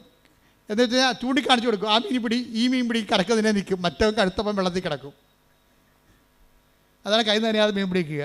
പിന്നെ തുമ്പിയെ കൊണ്ട് കല്ലെടുപ്പിക്കുക. അപ്പോൾ ഇതൊക്കെ മലയാളിയുടെ ബേസിക് മെറ്റീരിയൽ നേച്ചറിലുള്ളതാണ്. ഇതിന് ആധ്യാത്മികതയിൽ ബൈബിള് ഇതിന് നല്ലവണ്ണം ചികിത്സിക്കും ഈ രോഗത്തിനെ. അതേപോലെ ദ്രവീഡീയമായ ഒരു ദ്രാവിഡരുടെ ഇടയിൽ കാണുന്ന ഒരു രോഗമാണത്. കണ്ടവനെ കൊണ്ട് പണിയെടുപ്പിക്കുക, പപ്പായെ കൊണ്ട് ഉടമ്പടിപ്പിക്കുക. അതാണ് സാധനം. പപ്പായെ കൊണ്ട് ഉടമ്പടിപ്പിക്കുക. ഈ മജിസ്ട്രേറ്റ് അങ്ങനെ ഒരാളാണ്. മജിസ്ട്രേറ്റിൻ്റെ സാക്ഷ്യം നൽകുമ്പോൾ ആദ്യം ഇവർ ഡയറക്റ്റായിട്ട് വന്നിട്ട് ഉടമ്പടി എടുക്കത്തില്ല. ആരാ ഉടമ്പടി എടുക്കണത്? അമ്മയെ കൊണ്ട് ഉടമ്പടി എടുക്കണത്. പക്ഷേ ഇവിടെ അത് ഏക്കത്തില്ല, ഇവിടെ അക്സെപ്റ്റ് ചെയ്യത്തില്ല. കാരണം മലയാളിയുടെ 2000 കൊല്ലത്തെ മനസ്സുമൊക്കെ അമ്മയ്ക്ക് അറിയാവുന്ന കാരണം അമ്മ പറയും ഓടരുത് അമ്മാവ, ആളറിയുന്നു. സംഭവം. അതുകൊണ്ട് മൈസേഡിൻ്റെ കാര്യങ്ങളൊന്നും നടക്കത്തില്ല. പക്ഷെ അമ്മ മാതാവിൻ്റെ മുമ്പിൽ ഇത്തിരി വില നിലയുള്ള ആളാണ്. കാര്യം അവർക്ക് നല്ല ഇൻവെസ്റ്റ്മെൻറ്റ് ഉള്ള ആളാണ്. അപ്പോൾ മൈസേഡിന് പരീക്ഷയ്ക്ക് പോകാൻ നേരത്ത് ടാനിയ പറയും, അമ്മേ ഞാൻ പരീക്ഷയ്ക്ക് പോകണില്ല, കാര്യം എനിക്ക് നല്ല മൈഗ്രെയിനാണ്, തല പൊട്ടാണ്, തല പൊടിയാണ്, എൻ്റെ ബോധം പോകണമെന്ന് പറയും. അപ്പോൾ അമ്മ പറയും, നീ പരീക്ഷയ്ക്ക് പോകും മകളെ, എന്താ കാര്യം? ഞാൻ കൃപാസനത്തിൻ്റെ ഒരു കാശിരുവം നിനക്ക് തരാം, നീ നെറ്റിക്കൊട്ടിച്ച് വെക്ക്, 10 മിനിറ്റ് നമുക്ക് വെയിറ്റ് ചെയ്യാം, മാതാവ് നിൻ്റെ തലവേദന എടുത്ത് മാറ്റും, നീ പരീക്ഷയ്ക്ക് പോകുന്നു. അപ്പോൾ ഇവൾ കിടക്കുകയാണ്, ഇങ്ങനെ ഉരുണ്ട് വട്ടത്തിൽ കിടക്കുകയാണ്, തലപെരുത്ത് വേദനയായിട്ട് കിടക്കുകയാണ്, ഒന്നും ഓർക്കണില്ല, കണ്ണ് കാണാൻ പാടില്ല, തലവേദന എടുത്തിട്ടേ കണ്ണ് കാണാൻ പാടില്ല, ഒന്നും അക്ഷരം നോക്കിയിട്ട് തെളിഞ്ഞ് വരണില്ല, എല്ലാം ഇങ്ങനെ ബ്ലറടിച്ചിരിക്കുകയാണ്. അപ്പോൾ ഇവൾ എന്ത് അഡ്വക്കേറ്റ് ആയാലും അമ്മമാർക്ക് ഒരു കഴിവില്ലേ, എത്ര വലിയ ആൾക്കാരായാലും അമ്മ എപ്പോഴും അമ്മമാർ, ഞാൻ പറഞ്ഞ ഒന്നെങ്കിലും നിങ്ങളെ പ്രസവിക്കാൻ പോകരുത്, അതൊരു ദൈവികമായ ഏർപ്പാടാണ്. പ്രസവിക്കാൻ പോയാൽ നിങ്ങൾ ഉടനെ അമ്മയാകും. അമ്മയായാൽ നെക്സ്റ്റ് ഗോഡാണ്, ദൈവത്തിൻ്റെ അടുത്ത് നിൽക്കുന്ന ആളാണ്. അമ്മ എന്തെങ്കിലും മക്കൾക്ക് വേണ്ടി ദൈവത്തോട് പറഞ്ഞാൽ ദൈവം അപ്പം ഒപ്പിടും. എന്താ കാര്യം? അവർക്ക് കൊച്ചിനെ കൊടുത്തപ്പോൾ തന്നെ കൊച്ചിനെ ജീവിപ്പിക്കാനുള്ള അധികാരവും അവകാശവും അവർക്ക് ദൈവം എഴുതി കൊടുത്തിട്ടുണ്ട്. പക്ഷെ അവർ അമ്മയായിട്ട് ജീവിക്കണം. അല്ല വയറ്റിട്ട് അതിനെ കൊല്ലാൻ പോയി കഴിഞ്ഞാൽ ദൈവത്തിന് അറിയാം, നീ അമ്മയല്ല, കൊലപാതകയാണ്, 2 കുഞ്ഞുങ്ങളെ കൊന്ന ആളാണ്, ഈ അഭ്യാസം കൊണ്ട് എൻ്റെ അടുത്ത് വരരുത്, പഴയകാലം ഓർക്കണം. അതിനാണ് ഉടമ്പടിയിൽ അനുതാപം വെച്ചിരിക്കുന്നത്. അബദ്ധവശ ദൈവത്തെ അറിയാത്ത കാലങ്ങളിലുള്ള കാര്യങ്ങളെ ദൈവം റൈറ്റ് ഓഫ് ചെയ്യാനൊരു പ്രൊവിഷൻ ഇട്ടിട്ടുണ്ട് ബൈബിളിലേക്ക് ഉള്ളുകെട്ട ഇത് അജ്ഞതയുടെ കാലഘട്ടത്തെ 17:30 എടുത്ത് നടപടി പുസ്തകം 17:30. ശ്രുതികട ഹല്ലേലൂയ. അപ്പോസ്തല പ്രവർത്തനങ്ങൾ 17:30. അജ്ഞതയുടെ കാലഘട്ടങ്ങളെ ദൈവം കണക്കിലെടുത്തില്ല. ഒന്ന് പറഞ്ഞ അജ്ഞതയുടെ കാലഘട്ടങ്ങളെ ദൈവം കണക്കിലെടുത്തില്ല. എന്നാൽ ഇപ്പോൾ എല്ലായിടത്തുമുള്ള സകല ജനങ്ങളും പശ്ചാത്തപിക്കണമെന്ന് അവിടുന്ന് ആജ്ഞാപിക്കുന്നു. ഇതൊരു അപേക്ഷ അഭ്യർത്ഥനയുമല്ല. എന്താ പിന്നെ എന്താണ്? ഇതൊരു കൽപ്പനയാണ്. You should act according to by no means. എന്തിനാ കൽപ്പന കൊടുക്കണതിൻ്റെ കാരണം എന്താണ്? എല്ലാ മനുഷ്യരും രക്ഷപ്പെടണമെന്നും ആരും നശിച്ചു പോകാതിരിക്കാൻ ദൈവം ആഗ്രഹിക്കുന്നത് കൊണ്ടാണ്.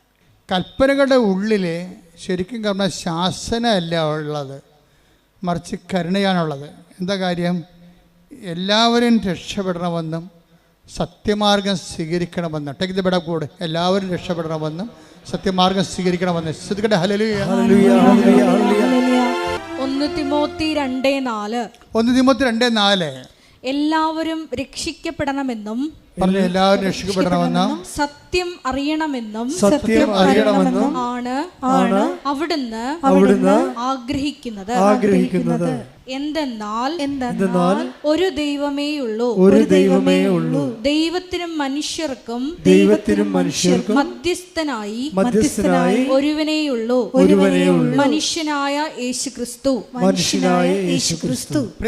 അപ്പോൾ ഇത് അതായത് ആരും നശിച്ചു പോകാതിരിക്കാനും എല്ലാവരും രക്ഷപ്പെടാനും സത്യമാർഗം സ്വീകരിക്കാനും വേണ്ടിയാണ് ഈ കൽപ്പന ദൈവം കൊടുത്തിരിക്കുന്നത്.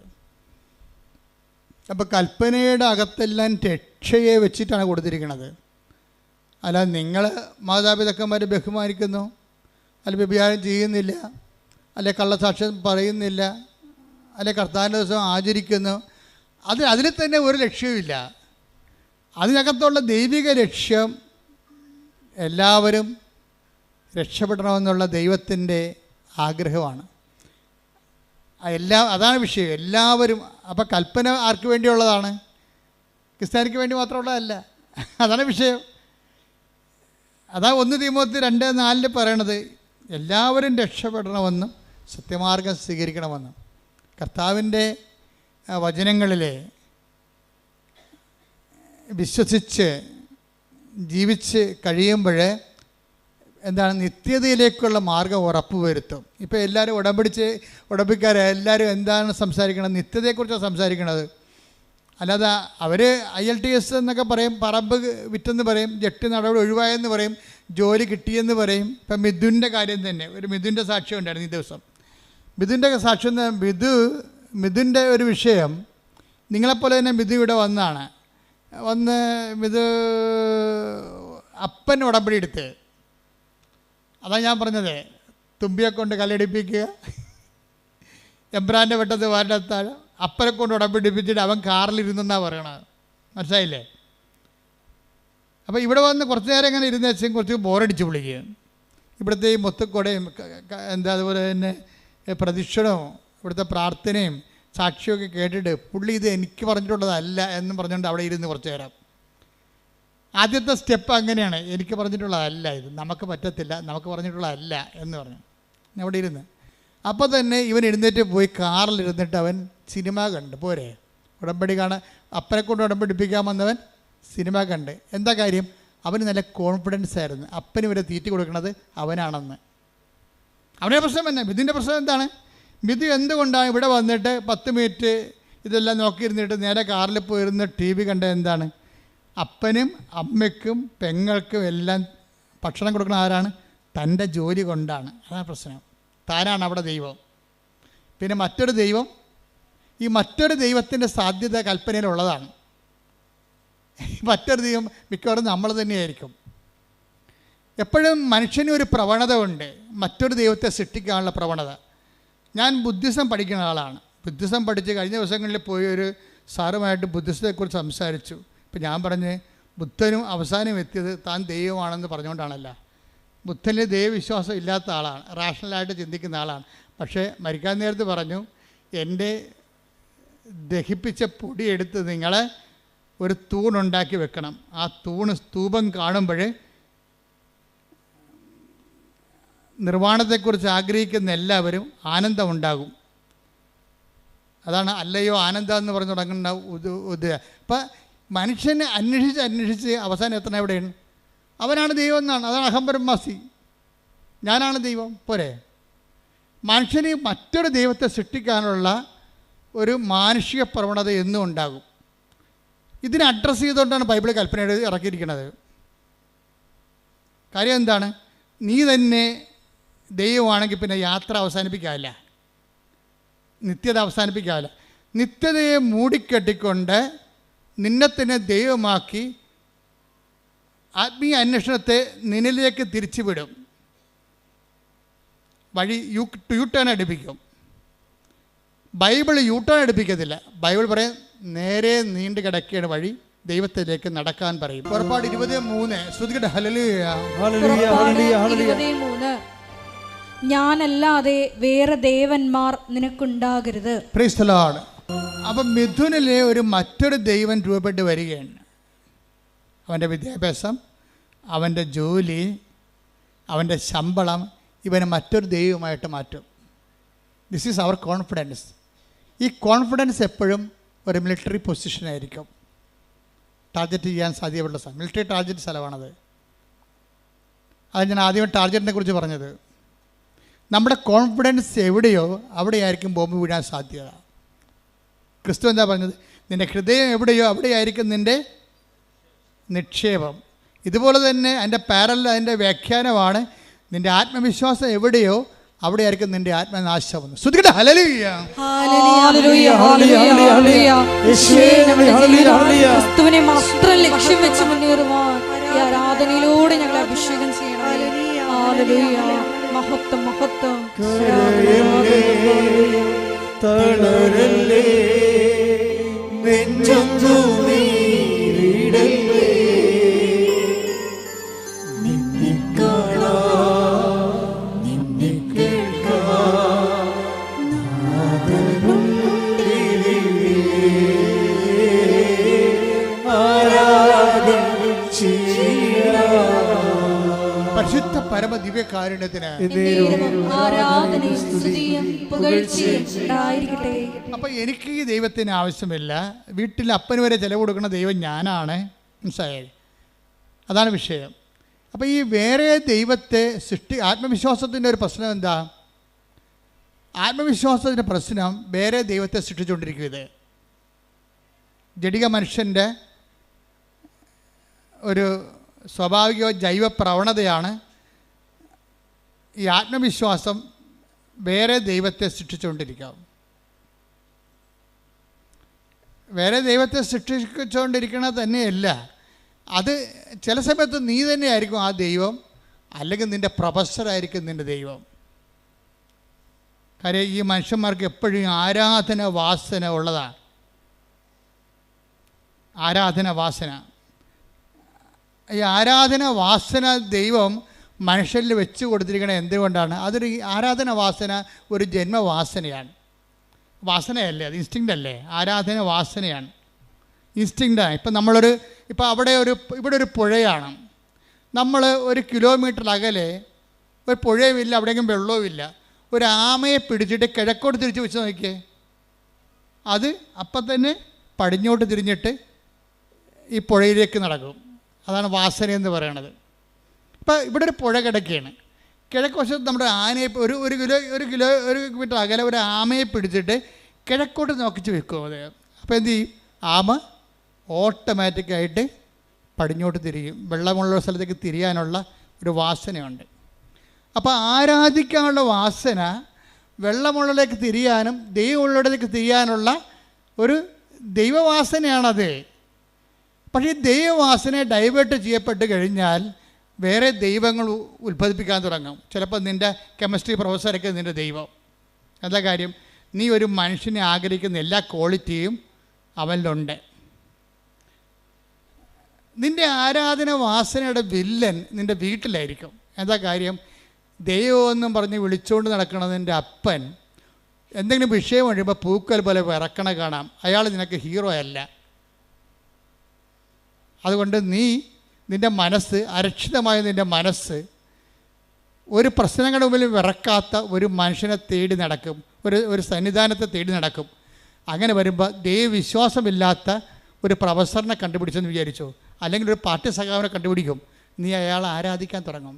സത്യദൈവത്തെ നഷ്ടപ്പെടുന്ന അവിശ്വാസത്തിൻ്റെ വഴികളെക്കുറിച്ച് ഉടമ്പടിയിലുള്ളവർ ബോധവാന്മാരായിരിക്കണം. ശ്രദ്ധിക്കട്ടെ. ഹല്ലേലൂയ, ഹല്ലേലൂയ, ഹല്ലേലൂയ, ഹല്ലേലൂയ. ഉടമ്പടി എന്തുകൊണ്ട് ചില ആൾക്കാർക്ക് വൈകുന്നു എന്ന് വെച്ചാൽ, ആ ഉടമ്പടി അനുഗ്രഹം സ്വീകരിക്കാൻ വേണ്ടി മാത്രം നിങ്ങൾ യോഗ്യമായിട്ടില്ല. That's A point. മനസ്സിലായില്ലേ? ഉടമ്പടി, എൻ്റെ പോയിൻ്റ് എന്താണ്? ചിലർക്ക് ദൈവത്തിൻ്റെ കമ്മ്യൂണിക്കേഷൻ എന്തുകൊണ്ടാണ് ഇതുവരെക്കും റേഞ്ച് ഒക്കാത്തതിൻ്റെ കാര്യം വെച്ച് കഴിഞ്ഞാൽ, റേഞ്ച് ഒക്കാൻ വേണ്ടി മാത്രം നിങ്ങൾ അനുഗ്രഹം സ്വീകരിക്കാൻ വേണ്ടി മാത്രം നിങ്ങൾ റേഞ്ചുള്ള സ്ഥലത്തല്ല നിൽക്കണത്. ദൈവം നിങ്ങളെ പതുക്കെ പതുക്കെ അമ്മയിലൂടെ അപ്പനിലൂടെയൊക്കെ കൊണ്ടു നല്ല ജീവിത അനുഭവങ്ങളിലൂടെ, രണ്ടും ആയാണ് അപ്പ അമ്മ അനുഭവങ്ങൾ. ഈ മൂന്ന് ആൾക്കാരും ദൈവത്തിൻ്റെ കൈകളാണ്. നിങ്ങൾ തള്ളി കൊണ്ടുവന്ന് റേഞ്ചുള്ള സ്ഥലത്ത് നിർത്തും. മിഥുൻ്റെ പണി പോയി. അതാണ് വിഷയം. മിഥുന് ഇപ്പം നേരത്തെ എന്താ പറഞ്ഞത്? ഈ ഉടമ്പടി എടുക്കാൻ വേണ്ടി വന്ന മിഥുൻ പോയി വണ്ടിയായിരുന്നു, കാറിലിരുന്ന് കണ്ട സിനിമ കണ്ട കാര്യം എന്താ? അപ്പന് വരെ അവന് നല്ല ജോലിയുണ്ട്, നല്ല ശമ്പളമുണ്ട്, നാട്ടിൽ തന്നെ 1 ലക്ഷം രൂപ അടുത്ത് ശമ്പളം ഉണ്ടാവും. അപ്പോൾ വീട്ടിൽ പണം കൊടുക്കണ ആർക്കാണ്? ഇവർ അന്നു വേണ്ട ആഹാരം ഇത് ഞങ്ങൾക്ക് തരണമെന്ന് അപ്പം മുട്ടയെന്ന് പ്രാർത്ഥിക്കുമ്പോൾ അവനവിടെ കിടക്കുക, വീഡിയോ കാണുക വല്ലതായിരിക്കും, അല്ലെങ്കിൽ ആർക്കെങ്കിലും മെസ്സേജ് വിട്ടുകൊണ്ടിരിക്കുകയാണ്. കാര്യം എന്താ? അന്നു വേണ്ട ആഹാരം കൊടുക്കുന്ന ദൈവം അവനാണ്. എപ്പോഴും നമ്മൾ ശ്രദ്ധിക്കേണ്ട വിഷയമാണ്. ഒന്ന് ഉറങ്ങിയതുകൊണ്ട് നേരം വിളിക്കത്തില്ല. ഇപ്പോഴീ കാലാവസ്ഥ ഇപ്പം സേഫാണ് വിചാരിച്ചുകൊണ്ട് നാളെ അത് സേഫാണെന്ന് നിർബന്ധമില്ല. ദൈവത്തെ കൂടാതെ ഈശോ പറഞ്ഞിട്ടുണ്ട്. എന്താണ്? എന്നെ കൂടാതെ നിങ്ങൾക്കൊന്നും ചെയ്യാൻ, കുറച്ചൊക്കെ ചെയ്യാൻ പറ്റുമായിരിക്കും, പക്ഷേ ദൈവത്തെ കൂട്ടിച്ചേർക്കേണ്ട ഒരു സമയം എപ്പോഴായാലും നമുക്ക് കൺഫ്രണ്ട് ചെയ്യേണ്ടി വരും. Take the bed of God, എന്നെ കൂടാതെ. ശ്രദ്ധിക്കട്ടെ. ഹല്ലേലൂയ, ഹല്ലേലൂയ, ഹല്ലേലൂയ, ഹല്ലേലൂയ. യേശുവേ നന്ദി. ഹല്ലേലൂയ, ഹല്ലേലൂയ. യോഹന്നാൻ 15:5. യോഹന്നാൻ 15:5. എന്നെ കൂടാതെ നിങ്ങൾക്ക് ഒന്നും ചെയ്യാൻ കഴിയുകയില്ല. അപ്പോൾ ഇതേ പ്രശ്നം വെച്ചാൽ ഏതെങ്കിലും ഒരു നിമിഷം വരും നമ്മുടെ ജീവിതത്തിൽ, ഒരു ബ്ലാങ്ക് പീരീഡ് വരും. അപ്പോഴെന്ത് വേണം? ദൈവത്തിന് നമുക്ക് ആവശ്യമുണ്ടാകും. അതാണ് വിഷയം. ദൈവത്തിന് ഒരു വസ്തുവാണെങ്കിൽ ദൈവത്തിന് ആവശ്യം, ആ വസ്തു നമുക്കൊരു അരിവാൾ നമ്മളെവിടെ വെക്കണത്? എവിടെയെങ്കിലും അലമാരിയോ അടുക്കളയുടെ അലമാരിയുടെ അടിക്കൊണ്ട് അരിവാൾ വെച്ച് വെക്കും. എന്നാൽ ഇപ്പോൾ അത് ആവശ്യമില്ല, ഇല്ലേ? ഒരു മഴയും കാറ്റും വന്ന് ഒരു പരത്തി കമ്പ് വന്ന് നമ്മുടെ അടുക്കള മുതുകത്ത് വീഴുമ്പോഴാണ് നമ്മൾ അരിവാൾ തിരക്കണത്. ഉടനെ അവിടെ അലമാരടിയിൽ പോയി നമ്മൾ അരിവാൾ എടുത്തുകൊണ്ട് വരും. തൽക്കാലം നമുക്ക് ആവശ്യമില്ല. തൽക്കാലം ആവശ്യമില്ലാത്ത സ്ഥലം നമ്മൾ പാത്ത് വെക്കും. ദൈവത്തെ പാത്ത് വെക്കുന്ന ഒരു ജീവിതമാണ് പലപ്പോഴും എല്ലാവർക്കും ഉള്ളത്. തൽക്കാലം ആവശ്യമില്ലാത്ത കാരണം പ്രാർത്ഥന മുടങ്ങും, കുർബാന മുടങ്ങും. ഇപ്പോൾ കുർബാന മുടങ്ങുന്നവരും ഇപ്പോൾ പ്രാർത്ഥന മുടങ്ങുന്നവർ ഓർക്കുക, അരിവാളെ പാത്ത് വെക്കണ പോലെ നിങ്ങൾ ദൈവത്തെ പാത്ത് വെക്കുകയാണ്. ദൈവത്തെ വസ്തുവാക്കുന്നവരാണ് തൽക്കാലത്തേക്ക് ദൈവത്തെ മാറ്റി നിർത്തുന്നത്. ഈ കൊടുത്ത പോയിന്റ് ക്ലിയർ ആയില്ലേ? വസ്തുക്കളെ നമ്മൾ മാറ്റി വെക്കും, ആവശ്യമുള്ളപ്പോൾ അത് എടുക്കത്തുള്ളൂ. നമുക്ക് 10 സെൻറ്റ് സ്ഥലമുണ്ട്, അല്ലെങ്കിൽ അരയൊക്കെ സ്ഥലമുണ്ടെങ്കിൽ അതിൻ്റെ പ്രമാണം പിടിച്ചിട്ട് നമ്മൾ നടക്കണില്ലല്ലോ, ഇല്ല. അത് ആവശ്യമുള്ളപ്പോഴും പൊക്കോരോ ചെയ്യാൻ നേരത്തേക്ക് എടുക്കത്തുള്ളൂ. ആവശ്യമുള്ളപ്പോൾ എടുക്കുന്ന സ്ഥലങ്ങൾ മാത്രം എടുക്കുകയാണെങ്കിൽ അതെന്താണ്? വ്യക്തിയല്ല, വസ്തുവാണ്. നീയും നിൻ്റെ ദൈവത്തിന് ആവശ്യമുള്ളപ്പോൾ, ഒരു ജീവിത ആവശ്യമുള്ളപ്പോൾ മാത്രമാണ് എടുക്കുന്ന വ്യക്തിയാണെങ്കിൽ നീ ദൈവത്തെ വ്യക്തിയായിട്ട് കാണുന്നില്ല, വസ്തുവായിട്ട് കാണുന്നു. വസ്തുവായിട്ട് കണ്ടാൽ ദൈവം വർക്കൗട്ടല്ല. അതുകൊണ്ടാണ് ഉടമ്പടി ലാഗ് ചെയ്യണത്. ശ്രദ്ധിക്കട്ടെ. ഹല്ലേലൂയ, ഹല്ലേലൂയ, ഹല്ലേലൂയ, ഹല്ലേലൂയ. സത്യമായി സ്നേഹിക്കുക. ഈ ആരാധനയിലൂടെ ഞങ്ങൾ അഭിഷേകം ചെയ്യണം.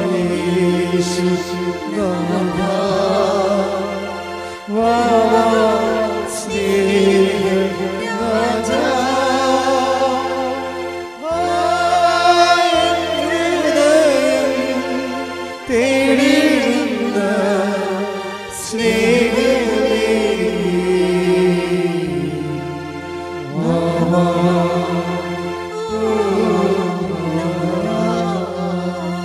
പരിശുദ്ധ പരമദിവ്യകാരുണ്യത്തിന് ആരാധനയും സ്തുതിയും പുകഴ്ചയും ഉണ്ടായിരിക്കട്ടെ.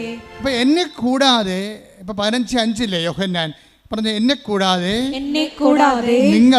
നിങ്ങൾക്ക് ഒന്നും ചെയ്യാൻ സാധ്യമല്ല എന്ന് പറഞ്ഞ അതിൻ്റെ അർത്ഥം, എൻ്റെ മകനെ, എൻ്റെ മകളെ, നിന്റെ കരത്തിൽ, നിന്റെ യാത്രയിൽ നിത്യമായി എന്നെയും കൂട്ടു.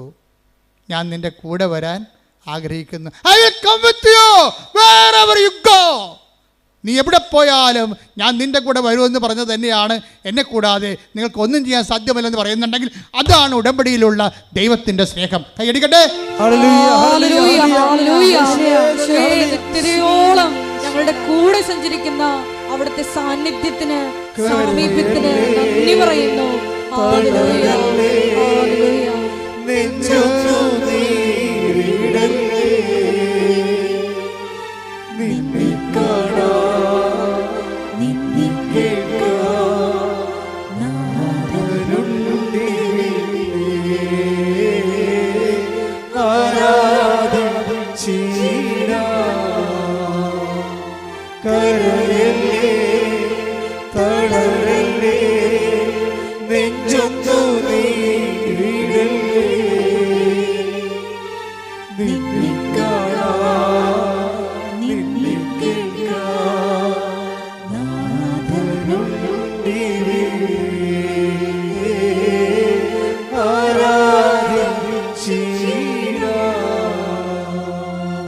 നമ്മളാരും ദൈവത്തിൻ്റെ കൈക്ക് പിടിക്കാൻ നടക്കണമെന്ന് ദൈവം പറയണില്ല.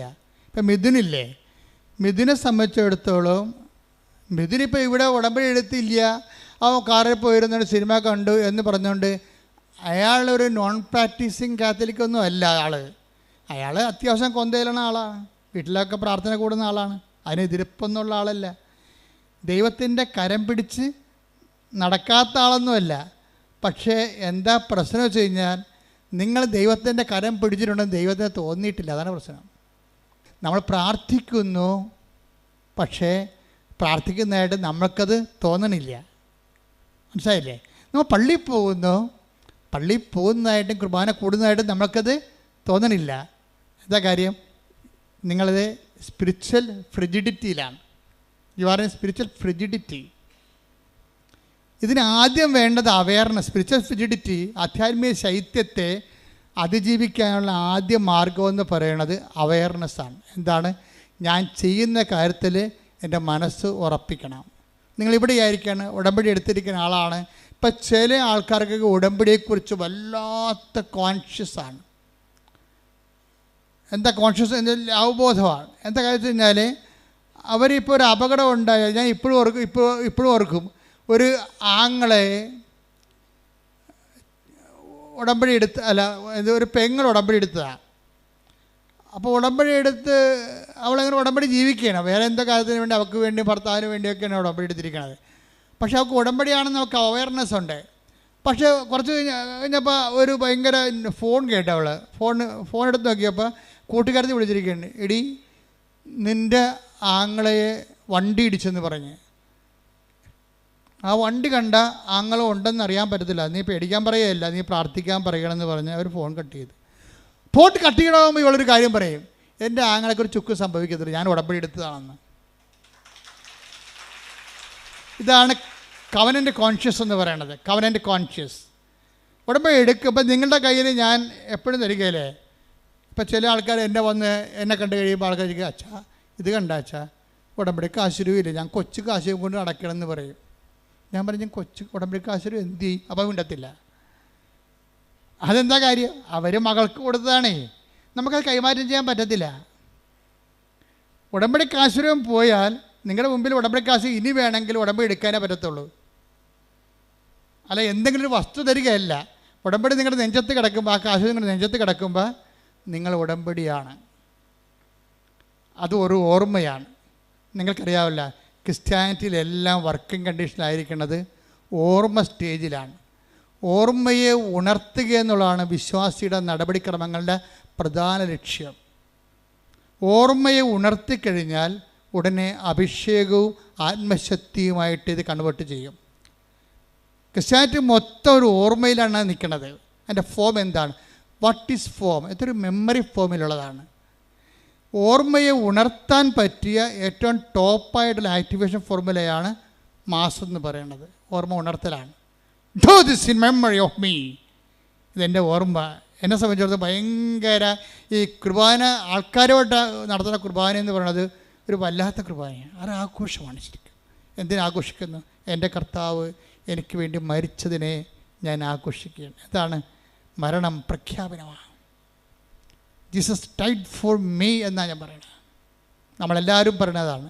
കർത്താവ് എനിക്ക് പകരക്കാരനായി മരിച്ചവനാണ്. ഞാൻ മരിക്കുന്നിടത്ത് എനിക്ക് പകരക്കാരനായി മരിച്ചു. അപ്പോൾ എനിക്കിനി മരണമില്ല. ഞാൻ നിത്യത വരെ കർത്താവിനെ കണ്ടെത്തും വരെ, കൂടെ ജീവിക്കും വരെ എനിക്കൊരു ജീവിതം ഞാൻ പങ്കിടുകയാണ്. അപ്പോൾ എൻ്റെ ത്വര എന്താണ്? എത്രയും വേഗം കർത്താവിൻ്റെ അടുത്തേക്ക് എത്തിച്ചേരാൻ. അതുകൊണ്ടാണ് ബൈബിൾ ചോദിക്കേണ്ടത്, മരണമേ നിൻ്റെ ദംശനം എവിടെ? ശ്രുതിക്കട്ടെ ഹല്ലേലൂയ. ശ്രുതിക്കട്ടെ ഹല്ലേലൂയ, ഹല്ലേലൂയ, ഹല്ലേലൂയ. യേശുവേ നന്ദി. ഹല്ലേലൂയ, ഹല്ലേലൂയ, ഹല്ലേലൂയ, ഹല്ലേലൂയ, ഹല്ലേലൂയ, ഹല്ലേലൂയ.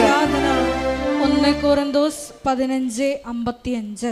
1 കൊരിന്തോസ് 15:55. മരണമേ നിന്റെ ദംശനം എവിടെ? മരണത്തെ ഒരു പാമ്പായിട്ടാണ് കാണുന്നത്. ഇപ്പം എന്ത് ചെയ്യും? അതിൻ്റെ വിഷപ്പല്ല് കർത്താവ് ഊരിക്കളഞ്ഞ്. Take the bed of God പറഞ്ഞേ. മരണമേ നിന്റെ ദംശനം എവിടെ? അടുത്ത വചനം. മരണത്തിന്റെ ദംശനം പാപവും. മരണത്തിന്റെ ദംശനം പാപവും പാപത്തിന്റെ ശക്തി നിയമവുമാണ്. പാപത്തിന്റെ ശക്തി നിയമവുമാണ്. നമ്മുടെ കർത്താവായ യേശുക്രിസ്തു വഴി നമുക്ക് വിജയം നൽകുന്ന ദൈവത്തിന് നന്ദി. അപ്പം നമുക്ക് വിജയം നൽകുന്ന ആരാണ്? ദൈവം. ആര് വഴിയാണ്? കർത്താവ് വഴി. അപ്പം നമുക്ക് വിജയം നൽകുന്ന ദൈവമാണെങ്കിൽ, അത് കർത്താവ് വഴിയാണെങ്കിൽ, ആ വിജയം നൽകുന്നത് കർത്താവ്, അത് വിജയം നൽകിയത് ഉടമ്പടി വഴിയാണ്. ശ്രുതിക്കട്ടെ ഹല്ലേലൂയ, ഹല്ലേലൂയ, ഹല്ലേലൂയ, ഹല്ലേലൂയ. പ്രവൃത്തികളിൽ ഈശോയെ അഭിവൃദ്ധി പ്രാപിക്കുവാൻ ഈ ആരാധനയിലൂടെ ഞങ്ങളെ അഭിഷേകം ചെയ്യണം.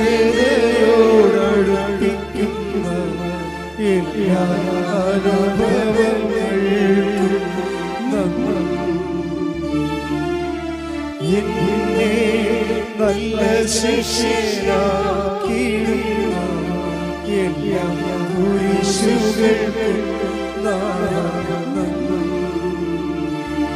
അപ്പൊ ക്രിസ്തു മാറ്റിയത് എന്താണ്? മരണത്തെക്കുറിച്ചുള്ള ഭയമാണ്.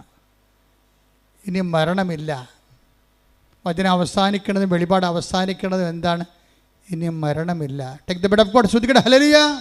വെളിപാട് 21:4. വെളിപാട് 21:4. അവിടുന്ന് അവരുടെ മിഴികളിൽ നിന്നും കണ്ണീർ തുടച്ചു നീക്കും. ഇനി മരണം ഉണ്ടായിരിക്കുകയില്ല. ഇനിമേൽ ദുഃഖമോ മുറവിളിയോ വേദനയോ ഉണ്ടാവുകയില്ല. പഴയതെല്ലാം കടന്നുപോയി. പഴയതെല്ലാം കടന്നു പോകുന്ന, ഇനി ദുഃഖം ഉണ്ടാകാതിരിക്കുന്ന ഒരു ടൈം. അപ്പോൾ നിങ്ങളോർക്ക് ഇത് എന്താണ് ആൾക്കാർ മരിക്കുന്നുണ്ടല്ലാന്ന്? ആൾക്കാർ മരിക്കുന്നു എന്ന് പറയുമ്പോൾ നിങ്ങൾക്കറിയാമല്ലോ ഈശോ എന്താ പറയണത്? നമ്മളെങ്ങനെ ഇവിടെ ജീവിക്കണത്? നമ്മളൊരു അറിവിൻ്റെ അവബോധത്തിലാണ് ജീവിക്കണത്. അവബോധത്തിലാണ് അറിവിലാണ് ആനന്ദം. അതുകൊണ്ടാണ് ഈശോ പറഞ്ഞത്, ഏകസത്യദൈവമായ നിന്നെയും നീ അയച്ച യേശുക്രിസ്തുവിനെയും അറിയുകയാണ് നിത്യജീവൻ. ഇപ്പം ക്രിസ്തു വന്നോടുകൂടിയാണ് നമ്മുടെ മരണത്തിൻ്റെ ഭയം മാറിയത്. എന്താ കാര്യം? അതെങ്ങനെ നമ്മൾ മനസ്സിലാക്കി? ഇപ്പം നിങ്ങളൊരു പണ്ട് നമ്മുടെ കോവിഡ് കാലത്ത് കുർബാന ചെല്ലിയതിന് അച്ഛനെയും കുർബാന കൂടിയ കപ്പേരനും ഈ ഗവൺമെൻറ് അറസ്റ്റ് ചെയ്തിട്ടുണ്ട്. ആ കേസ് ഇപ്പോഴും കിടപ്പുണ്ട് കോടതി. കുർബാന ചെല്ലിയതിന് അറസ്റ്റ് ചെയ്തിരിക്കുന്ന കേരളമാണിത്. ലോകത്ത് അങ്ങനെ ചെയ്യണമെന്ന് അറിയത്തില്ല. അച്ഛനെയും കപ്പേരെയും കുർബാന ചെല്ലിയതിന് അറസ്റ്റ് ചെയ്തിരിക്കുകയാണ്. പോലീസ് അടഞ്ഞിരുന്ന പള്ളി തുറന്ന് അകത്ത് കയറി അറസ്റ്റ് ചെയ്തു. കേസായി. മാസ്ക് വെക്കാത്തതിന് പോലീസ് ഓടിച്ചിട്ട് ആൾക്കാരുടെ മുഖത്തിന് അടിച്ചിട്ടുണ്ട് ഒരു കാലത്ത്, ഇല്ലേ? ഉറപ്പല്ലേ? എത്ര പേര് അടി കൊണ്ടിട്ടുണ്ട്, കേസുമായിട്ടുണ്ട്. അപ്പോൾ ആൾക്കാർക്ക് പേടിയായിരുന്നു ഭയങ്കര. എന്തിനെ പേടിയാണ്? കോവിഡ് പടരുമോ, ആൾക്കാർ മരിക്കുമോ, മരണത്തെക്കുറിച്ചുള്ള പേടിയാണ്. പിന്നെ എപ്പോഴാണ് ഈ പേടി മാറി മാസ്ക് ഊരി ആൾക്കാർ ദൂരെ കളഞ്ഞത്? ഇഞ്ചക്ഷൻ കണ്ടുപിടിച്ചപ്പോഴാണ്, അല്ലേ? ഇഞ്ചക്ഷൻ കണ്ടുപിടിച്ചപ്പോൾ തന്നെ ഭയങ്കര സന്തോഷത്തിലാണ്. പോളാ പുല്ലെന്ന് പറഞ്ഞ് മാസ്ക് വേണ്ട, ഒന്നും വേണ്ട. എന്താ കാര്യം? സന്തോഷമായി. അതന്നെ ക്രിസ്തു ചെയ്തത്. പാപത്തിനും മരണത്തിനും ഇഞ്ചക്ഷൻ കണ്ടുപിടിച്ചു. എന്താണ്? തൻ്റെ മരണത്താൽ പാപത്തിന് പരിഹാരമാക്കിയിട്ട് ദൈവത്തിരുസന്നിധിയിൽ പ്രസാദത്തിനുള്ള വഴി കാണിച്ചപ്പോഴാണ് മനുഷ്യന് സന്തോഷമുണ്ടായത്. അവിടെ നിന്ന് അവിടെ കണ്ണിൽ നിന്ന് കണ്ണീരെല്ലാം തുടച്ച് നീട്ടി. ഇനി മരണമില്ല. ശ്രദ്ധിക്കട്ടെ. ഹല്ലേലൂയ. ഹല്ലേലൂയ, ഹല്ലേലൂയ, ഹല്ലേലൂയ. യേശുവേ നന്ദി, ഹല്ലേലൂയ, ഹല്ലേലൂയ. മഹത്വം, മഹത്വം.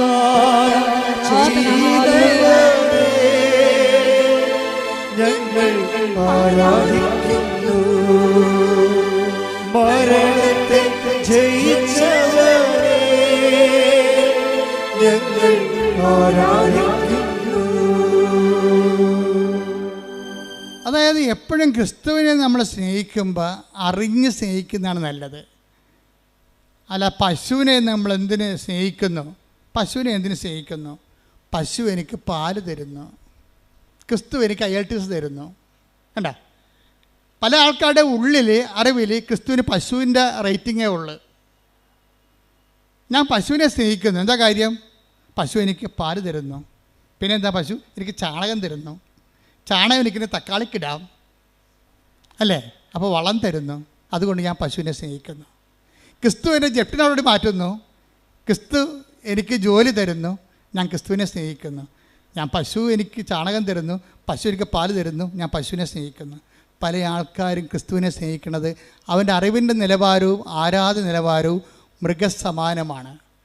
പശു സമാനം എന്ന് പറഞ്ഞു കേട്ടിട്ടില്ല? അതുപോലെ ആധ്യാത്മികതയും അനുഭവങ്ങളും നരസമാനമായിരിക്കുന്ന ഒരു അനുഭവത്തിൻ്റെ പരിമിതിയിൽ നിന്ന് മാത്രം നിൽക്കുന്ന ആൾക്കാരുണ്ട്. ക്രിസ്തുവിൽ ഉദ്ദേശിക്കുന്നവരെന്താണ്? അവൻ നിത്യതയോളം വളരണം. പണ്ട് 1-ാം ക്ലാസ്സിലെ പാഠപുസ്തകമില്ലേ? എന്താണ്? അമ്മ എനിക്ക് കാച്ചിയ.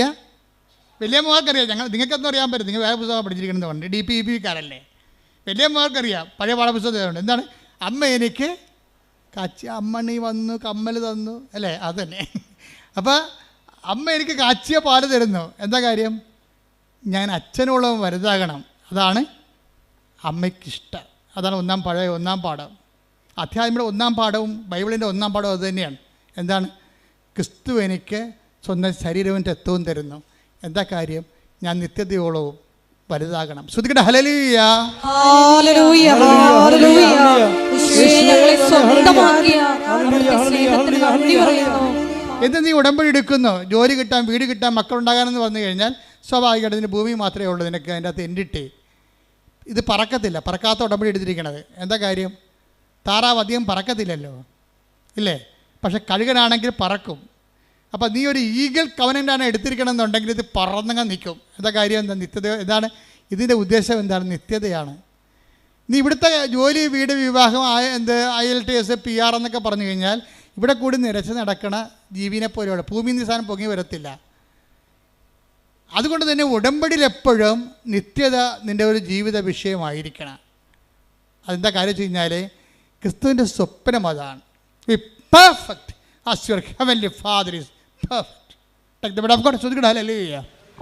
ഹല്ലേലൂയ, ഹല്ലേലൂയ, ഹല്ലേലൂയ, ഹല്ലേലൂയ. യേശുവേ നന്ദി, യേശുവേ സ്തുതി. ഹല്ലേലൂയ. മത്തായി 5:48. മത്തായി 5:48. നിങ്ങളുടെ സ്വർഗസ്ഥനായ പിതാവ്. അതാ നിത്യതയോളം വളരാൻ ഉദ്ദേശിക്കണുണ്ടല്ലോ. എന്നൊക്കെ നിങ്ങൾ പറഞ്ഞു. നിങ്ങളുടെ സ്വർഗസ്ഥനായ പിതാവ് പരിപൂർണനായിരിക്കുന്നത് പോലെ നിങ്ങളും പരിപൂർണരായിരിക്കുവിൻ. ഈ മനുഷ്യ യാഥാർത്ഥ്യത്തിൻ്റെ ഒരു ആന്തരിക ചോദന എന്താ? ഒന്നും പരിപൂർണമല്ല എന്നുള്ളതാണ്. ഈ കലയെല്ലാം രൂപപ്പെട്ട് വന്നിരിക്കുന്നത് എന്താണ്? ഒരു അതൃപ്തിയിൽ നിന്ന് വന്നിരിക്കുന്നതാണ് എല്ലാം. ശാസ്ത്രം ഇവിടെ നിന്ന് വന്നതാണ്, അതൃപ്തിയിൽ നിന്ന് വന്നതാണ്. ഇതല്ല, ഇതിനേക്കാൾ മെച്ചമായിട്ടുള്ളത്. അപ്പോൾ ഇതിനേക്കാൾ മെച്ചമായിട്ടുള്ളത് ഉണ്ട് എന്നുള്ളത് ആന്തരികമായ ഒരു മനുഷ്യൻ്റെ ഒരു ത്രൈവാണ്. ഇതിനേക്കാൾ മെച്ചമായിട്ടുള്ളത് എന്താണെന്ന് വെച്ച് കഴിഞ്ഞാൽ ആ മെച്ചമായിട്ടുള്ള സംഭവങ്ങൾ ഉണ്ടാക്കുന്ന അനുസരിച്ച് കൊണ്ട് ആ മെച്ചം നമ്മളെ വീണ്ടും അടിമയാക്കും. എന്താ കാര്യം? ഇപ്പം നിങ്ങൾ AC ഇല്ലാത്ത വീടാണ്. പണ്ട് ഞാനൊക്കെ ഓർക്കുന്നുണ്ട്, ഞങ്ങൾ വീട്ടിലൊക്കെ താമസിക്കുമ്പോൾ ഒരു പായ എടുത്തിട്ട് ഒരു പള്ളിയിൽ നിന്ന് മേടിച്ച പെരുന്നാളിന് മേടിച്ചൊരു ബെസറിയുണ്ട് അല്ലേ?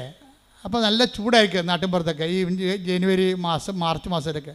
അപ്പോൾ എന്ത് ചെയ്യും? നമ്മളിങ്ങനെ ഈ ബെസറി കൊണ്ട് വീശി രാത്രി കണ്ട് നല്ല വേർപ്പായിരിക്കുമേ. അപ്പം വീശി എന്ത് ചെയ്യും? വീശി വേർത്ത് ഉറങ്ങിപ്പോവും. അതേ ഉള്ളൂ.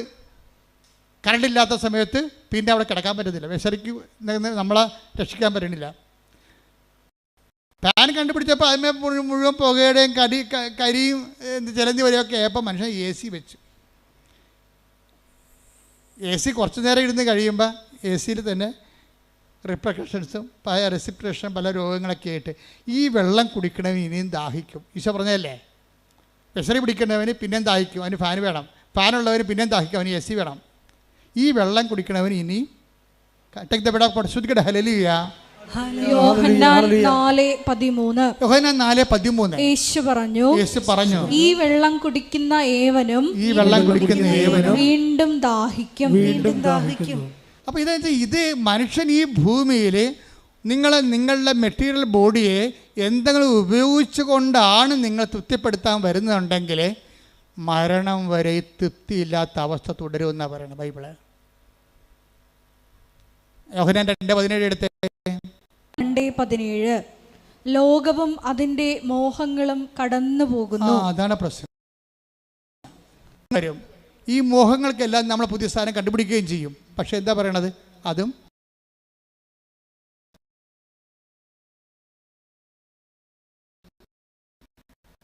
മാറ്റിപ്പെടുത്താൻ പറ്റത്തില്ല. ഇതിൻ്റെ സ്റ്റാറ്റസ് ഇങ്ങനെ അപ്ഗ്രേഡ് ചെയ്ത് പോകാനാണെങ്കിൽ ഞൊട്ടേണ്ടി വരുമെന്ന് അർത്ഥം. ഒരാൾക്കാർ അവിടെ അഭിമാനം, അവിടെ സ്റ്റാറ്റസ് കീപ്പ് ചെയ്യണം. എങ്ങനെയാണ്? ബ്രാൻഡ് ചേഞ്ച് ചെയ്തുകൊണ്ടാണ്. കാറിൻ്റെ ബ്രാൻഡ് ചേഞ്ച് ചെയ്യുന്നു. അവരുപയോഗിക്കുന്ന ഓരോ വസ്തുക്കളെയും സ്റ്റാൻഡേർഡ് കമ്പനിയുടെ ബ്രാൻഡിനൊപ്പമാക്കി എടുത്തിട്ട് ഈ ജഡിക മനുഷ്യൻ ഇങ്ങനെ വളർന്നുകൊണ്ടിരിക്കും. ഈ ജഡിക മനുഷ്യനെ യേശു ക്രിസ്തുവിനെ സ്വീകരിക്കാൻ സാധ്യമല്ല.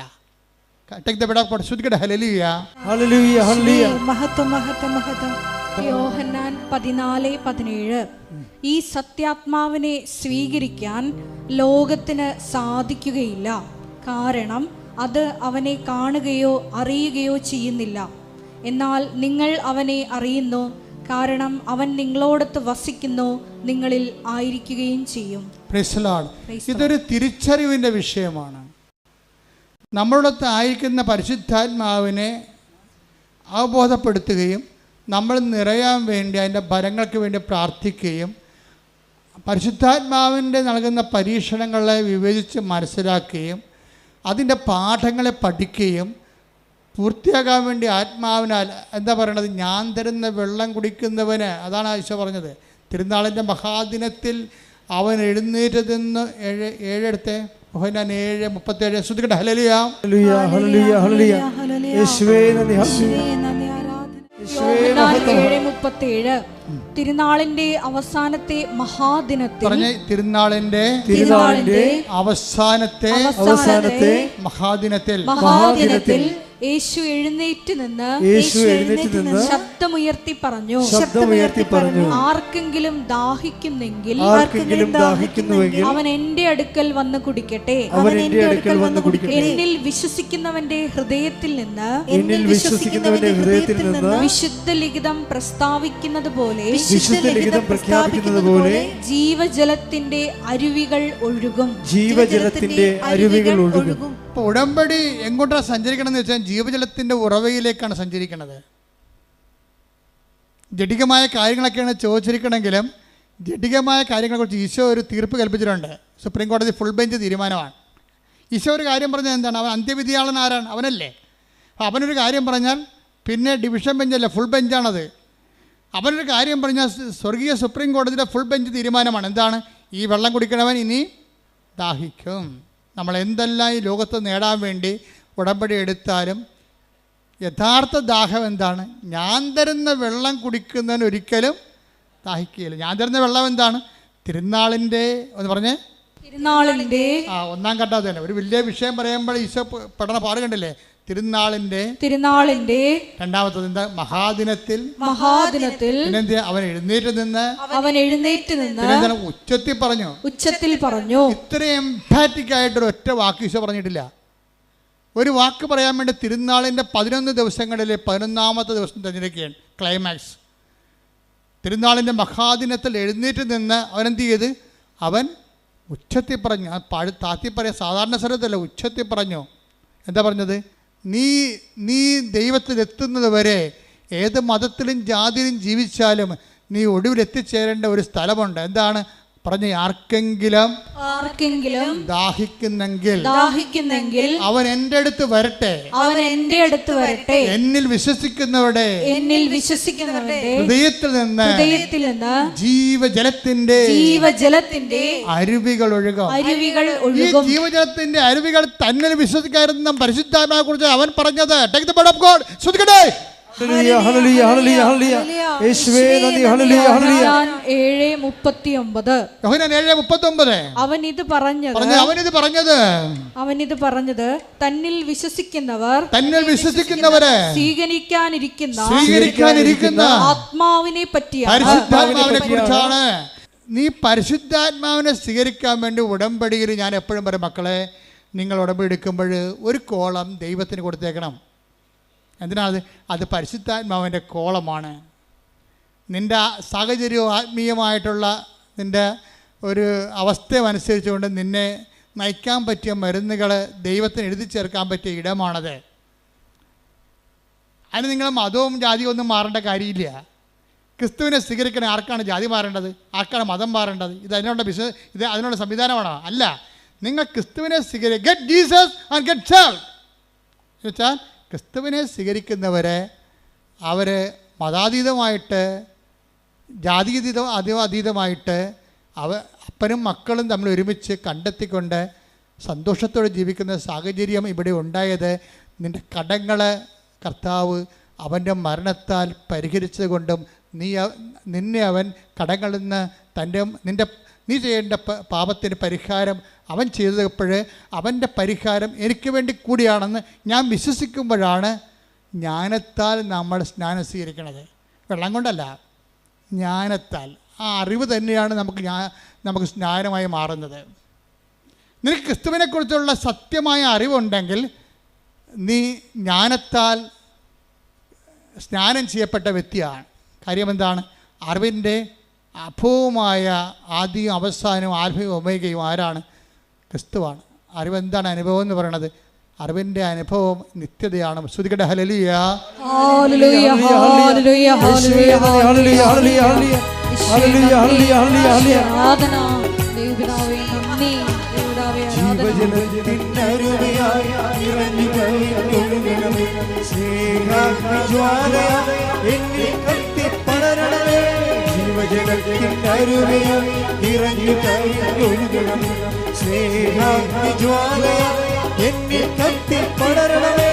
ആത്മാവേ പരിശുദ്ധാത്മാവേ, ആത്മാവേ പരിശുദ്ധാത്മാവേ, എൻ ഹൃദയത്തിൽ വാഴും ആത്മാവേ, എൻ ഹൃദയത്തിൽ വാഴും ആത്മാവേ, നിറയണമേ എന്നിൽ, നിറയണമേ, നിറയണമേ എന്നിൽ, നിറയണമേ.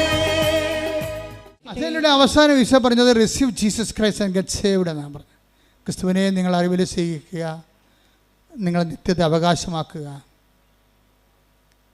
അപ്പോൾ ക്രിസ്തുവിനെ സ്വീകരിക്കാൻ വേണ്ടി നമ്മുടെ ഓരോ പ്രശ്നവും അത് തന്നെയാണ്. നിങ്ങൾ ഉടമ്പടിയിരിക്കുന്ന നിയമമില്ല, വീടില്ല, ജോലിയില്ല, രോഗമാണെന്നൊക്കെ പറയുന്ന വിഷയം എന്താണ്? അതെല്ലാം നിന്നോട് പറയുന്ന ഒരു ദൈവഭാഷയാണത്. ഒരു ദൈവഭാഷയാണ്. നിൻ്റെ വേദനകൾ ഒരു ദൈവഭാഷയാണ്. എന്താണ്? നീ ക്രിസ്തുവിനെ സ്വീകരിക്കുക. ഇപ്പം മിഥുൻ്റെ കാര്യം ഞാൻ പറഞ്ഞില്ലേ, മിഥുൻ ഇവിടുന്ന് ഉടമ്പടി എടുക്കാതെ കാറിൽ പോയിരുന്ന് ടി വി കണ്ടുകൊണ്ടിരുന്നു, സിനിമ കണ്ടുകൊണ്ടിരുന്നു. ക്രിസ്തുവിന് ഉടമ്പടിയില്ല, ക്രിസ്തുവിന് ആവശ്യമില്ല. ഞാൻ ഓക്കെ ആണെന്നാണ്. കത്തോലിക്കൻ്റെ ഏറ്റവും വലിയ പോക്ക് വികാരമാണ് ഞാൻ ഓക്കെ ആണെന്നുള്ളത്. എന്താണ്? എൻ്റെ വീട്ടിൽ ഗൃഹപ്രാർത്ഥന ഉണ്ട്, ഞാൻ ഞായറാഴ്ച പള്ളിയിൽ പോകുന്നുണ്ട്, ഞാൻ ഓക്കെയാണ്. അപ്പോൾ ദൈവം പറയുന്നത് ഈ പോക്കാണെന്ന് പറയും. അറിയാമെന്ന് പറയുന്നവൻ അറിയേണ്ടത് അറിയുന്നില്ലെന്ന്. 1 കൊരിന്തോസ് 8:2 അറിവുണ്ടെന്ന് ഭാവിക്കുന്നവൻ, അറിവുണ്ടെന്ന് ഭാവിക്കുന്നവൻ അറിയേണ്ടത് അറിയുന്നില്ല. മിഥുൻ അറിയേണ്ടത് അറിയാത്ത ഒരാളാണ്. അറിയേണ്ടത് അറിയാത്തത് വരെ ക്രിസ്തുവിനെ സ്വീകരിക്കാനുള്ള സമ്മർദ്ദങ്ങൾ സഹനത്തിൻ്റെ സാഹചര്യമായി നമ്മുടെ കൂടെ നടക്കും. ദിറ്റ് ഈസ് സൗണ്ട് ഓഫ് ഹേർഡ്. ഇതാണ് ഈ സഹനത്തിൻ്റെ ഒരു വേട്ടപ്പടി പുറകെ നടക്കും. എന്തിനാണ്? നീ ക്രിസ്തുവിനെ സ്വീകരിക്കൂ, receive Jesus Christ and get saved. Mithun എന്താ സംഭവിച്ചത്? അവനായിരുന്നല്ല ദൈവം, അന്നദാതാവ്, ബ്രെഡ് ഗീവർ, വീട്ടിലെ ബ്രെഡ് ഗീവറായിരുന്നു. പെട്ടെന്ന് ആ ജോലി പോയി. കുടുംബം മുഴുവൻ നിലനിന്നിരുന്ന മരുന്നും ഭക്ഷണവും കറണ്ട് ചാർജും വെള്ളത്തിൻ്റെ കരവും വീട്ടുകാരവും എല്ലാം കൊടുത്തിരുന്ന ഒറ്റ ദൈവമാണ്. ഈ ദൈവത്തിൻ്റെ ജോലി പോയി. അതോടുകൂടി ഇവൻ നിലംപരിശായി. നിൻ്റെ കോൺഫിഡൻസിലായിരിക്കും എപ്പോഴും മിലിറ്ററി ടാർഗറ്റിങ് നടക്കുന്നത്. അതുകൊണ്ട് നിൻ്റെ കോൺഫിഡൻസ് കർത്താവിലായിരിക്കണം.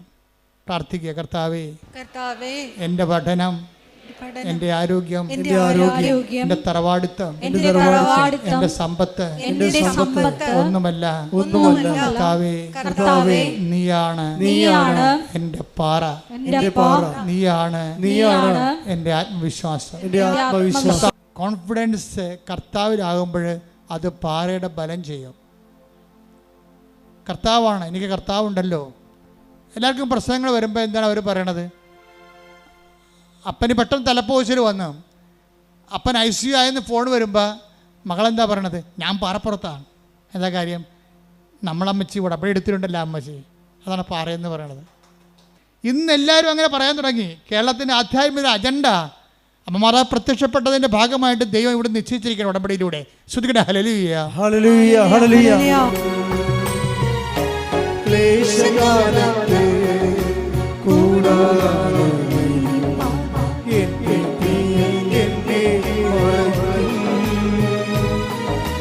അല്പകാലം കഴിഞ്ഞ് ഉയർന്നതാ പാറമേ